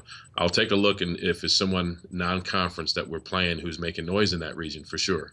But I like to know who we're coming up against and what their region looks like and how strong it is. But I have a very narrow focus when it comes to that stuff. However, you were at Monmouth. You're a Monmouth grad. You had a pretty good career there as a player. Not too bad as an assistant coach either. How much are you looking back at what Monmouth's doing and what the rest of that region is doing? I'm actually pretty glued to Monmouth right now, simply because an old club teammate of mine is the head coach, King Rice. Nice. I went to high school in upstate New York, as did he, and we played on the same club team. Really impressed with the upsets that he had in the beginning of the year and a lot of the media coverage with the bench. In fact, I used some of the news coverage on the bench and their support with their bench antics to kind of motivate my team in terms of being great teammates. It's exciting to see King really put my alma mater out there in the public light in a positive way. By the way, if you want to, you can point your team also to a D3 team who was doing this a couple of years ago out of the state of Maine. I think it was Colby. Mom was getting all this attention. I'm thinking, oh, come on, there was a D3 guys who had these bright ideas one time. But where are you? I didn't read. Where are you from in upstate New York? I went to Liverpool High School. Okay, where is that? That's neighboring Syracuse. Okay. Don't throw from Syracuse. Wow, you certainly been around. You assistant coach time in Brown out in Rhode Island. You spent time in you've seen the country, have you not, sir? Yeah, and I also grew up in Memphis, Tennessee. So. Well, wow. Military family? No, you would think so. My father got out of the military before I was born. Okay. Yeah, I've seen quite a few different time zones. It seems like it fits the. You can take the man out of the military, but not the military out of the man. He still wants to move around just a little bit. Definitely not afraid of the change. Coach, per schedule, got to throw this in there. If you ever want a trip to Las Vegas, there's a lovely basketball tournament that takes place between Christmas and New Year's at the South Point Arena. The little one called the D3Hoops.com Classic. Yeah. I'm just saying, if you ever want to make the trip, we'd love to see you. We're no stranger to it. We've been there twice. No, I know. I'm just being shameless as ever. No, hey, that's okay. We love it. It's a great experience. I don't want to take too much more of your time. I know you want to start breaking down tapes for a game that's in 2 weeks. Do me a favor when you see Pat Cunningham, tell him I said hi. I know I'll see him in Salem, and I had a wonderful trip to San Antonio, but give him a little hard time for me. In the meantime, I always give the coach the final word. Any final thoughts you want to share with those who are tuning in? This is the time of year where you need to play your best basketball and finish strong. Everything you've done in the past, good or bad, doesn't matter. It's, for us, a 2-game season, so we're looking forward to it. Well, Coach, I appreciate you coming on. Like I said, no pressure. I just would love to see the committee have to find a place to send you, which would be a lot of fun to see them break up the bracket to do it. So would my athletic directors. I'm sure. By the way, you must rank or roll in the frequent flyer miles. You must be able to take a free trip every year. No, they're bumping up. Yeah, they're bumping up the price of free tickets. So. Yeah, that's true. That's true. You're right on that point. Oh, well, Coach, thanks so much for joining me. Really appreciate you taking the time. Take care of yourself, and we'll talk to you soon, I'm sure. Sounds good. You take care, Dave. Thank you. Andy Partee joining us here on Hoopsville. You know what? I'm not even going to take a break. I know Coach is there. Coach, if you want, you're welcome to just hang up on me. I'm not going to take it personally. I'm going to keep the show rolling here since we got just about 10 minutes left at the most. Going to get going to answer any of your questions you might have. But congratulations again to Colorado College. Despite the tough finish here, they are in the mix in that SCAC. And honestly, they can make it interesting should they win. They really could make it really interesting should they win. I was talking about that on the boards, the possibility of them getting into the at-large scenario, or not the at-large, but the automatic bid and what that would do to the committee and what they would have to do. I think it's I personally love it. Anyway, so if you got questions, fire them at us at D3Hoopsville or hashtag Hoopsville on Twitter. Email us hoopsville@d3hoops.com or join us on Facebook, facebook.com/Hoopsville. That's how you can get a hold of us. Don't be shy, as it were. We want to hear from you as soon as you can. So get to us as soon as you can. Let's see. So obviously, second regional rankings will be coming out this week. Find out a way to dedicate some time to look at those, because they're going to give us a real good sense of what's going on this week. Now that the results versus regionally ranked opponents is in there and all that other stuff, it's going to be just a little bit more interesting. So, find out what you wanted. Send us questions. What I'm really trying to get at. Let us know what you're thinking, and we'll certainly try and help you out. Gather what's going on with those. But something to consider with this is that, we talk about hosting, we talk about at-large opportunities for some of these regions. I think the South being an example of that, there's a lot of losses. And with that many losses, I don't think there's that many at-large bids. On the flip side of that, a team like a Lancaster Bible, a lot of wins, not a lot of no losses. If they're in an at-large situation, still might not get in. This dichotomy between the strength of schedule and stuff is fascinating stuff. Team like North Central beating Elmhurst this weekend is huge for their resume. If they had lost to Elmhurst, they're talking about 9 losses probably as an at-large team, maybe 8. Probably not getting in. Now they've made the effort to go in there with, one last loss, a significant win over a regionally ranked opponent. Considering some of their other wins aren't looking as great, some of their other losses aren't looking so great.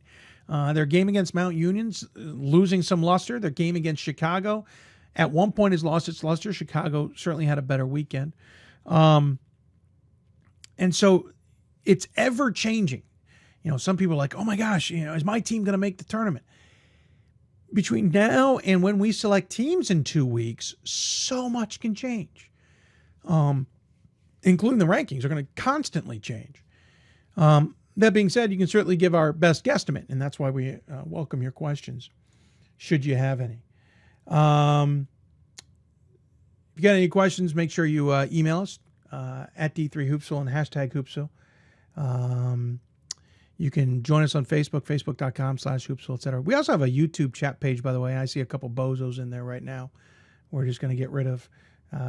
We don't work under the Say My Name category here on YouTube in this show. So, again, if you got questions for us, tweet us at D3Hoopsville or hashtag Hoopsville. Email us Hoopsville, D3Hoops.com. Join us on Facebook, facebook.com/Hoopsville.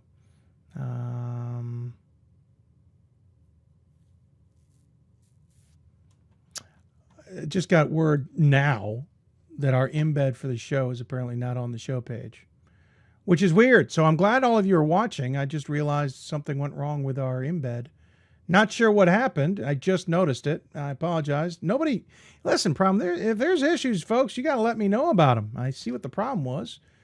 Hit and save changes now, and that'll appear. No wonder our numbers might have been a little lower than I expected them to be. But nonetheless, jeez. Well, I apologize to all of you out there. I'm 2 hours and 25 minutes, 55 minutes into the show, and I just found out darn link wasn't right on the show page. But you got to somehow listen to the show, and I thank you for tuning in somehow. I props to everybody who found a way to watch us. I got to give you credit. That's it. I basically don't have anything else unless you guys have questions.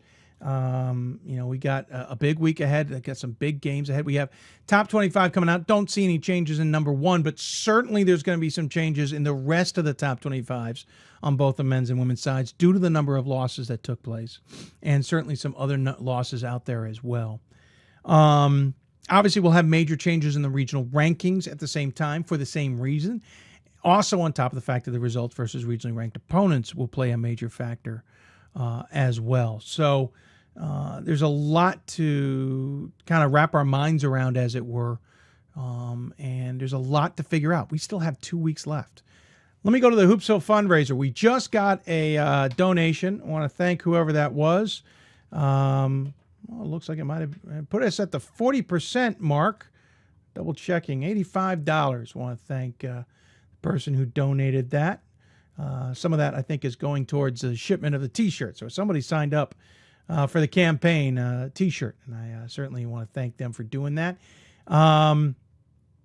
We're at just under $3,000. We're looking for $7,500. We would like your help to do that. So please, if you get the opportunity, help us out. We sent out a link earlier. We'll send out more. We're going to start pushing this really hard now. And we don't have to just hit the goal. We can exceed the goal. We've got 14 days left. So this selection show, that night is our deadline. We want to exceed that number. We want to be able to go out to California, see games in the SCIAC, or go out to the Northwest and see games. We just can't afford it on our own. And yeah, we're asking you to help us do that, because we will provide the opportunity to report on these student athletes and these teams the way they deserve to be covered. Advertising don't have much. We have been told by fans, we've been told by coaches, we want to help you. And so we ask you to help us. And this is how we're doing it. We also get to upgrade equipment. We get to make things look pretty. And we obviously do other things. We travel quite a bit. We've done, let's see, counting. Obviously, we have the Hoopsville Classic, but we went to Rochester. We've gone to San Antonio. I did a local trip this week. Again, I said at the beginning of the show, kicking myself for not looking at the schedule more carefully. Not that I didn't mind going to see Franklin Marshall, Johns Hopkins, and going up to see CNU play at York, but I was debating about going to see Marietta play John Carroll. The game's about 5.5 hours from my house. For me, I love to drive. That's not that big a deal, but I figured I don't want to go out there just for one game and come back. That's a little bit too much. Did not realize that Worcester and Wittenberg were playing a 7:00 game. I'm so used to the games out there all being played at 3. If I had spotted that, I would have headed out there, caught those 2 sets of games, and come back this morning, and it would have been a little bit different. But it's what happens sometimes when you're trying to put schedule. This weekend, I wasn't supposed to be traveling in the first place. It just kind of fell in my lap, so that's what happens sometimes. Let's give you some schedule updates. So next Thursday, next Sunday, the following Thursday, we'll be on the air 7:00 Eastern time. Usually we go 2 hours. Clearly, we're going to boost that just a little bit. We went 3 hours tonight. I don't want to pair off and not do 3 hours necessarily, but we'll work on doing a little bit extra, get extra regional reporters in there, maybe get an extra coach into the show every night. You should probably be looking at me and not our fundraising page. On top of that, we'll then 2 weeks from tonight be on the air. About 6:00 is when we went on last year, probably about the same time this year. Talk about who's in, any of the surprises. We'll start making our selections at some point in that show. The matchups are the next day. The brackets are announced on Monday, the 29th. It's a leap day this year.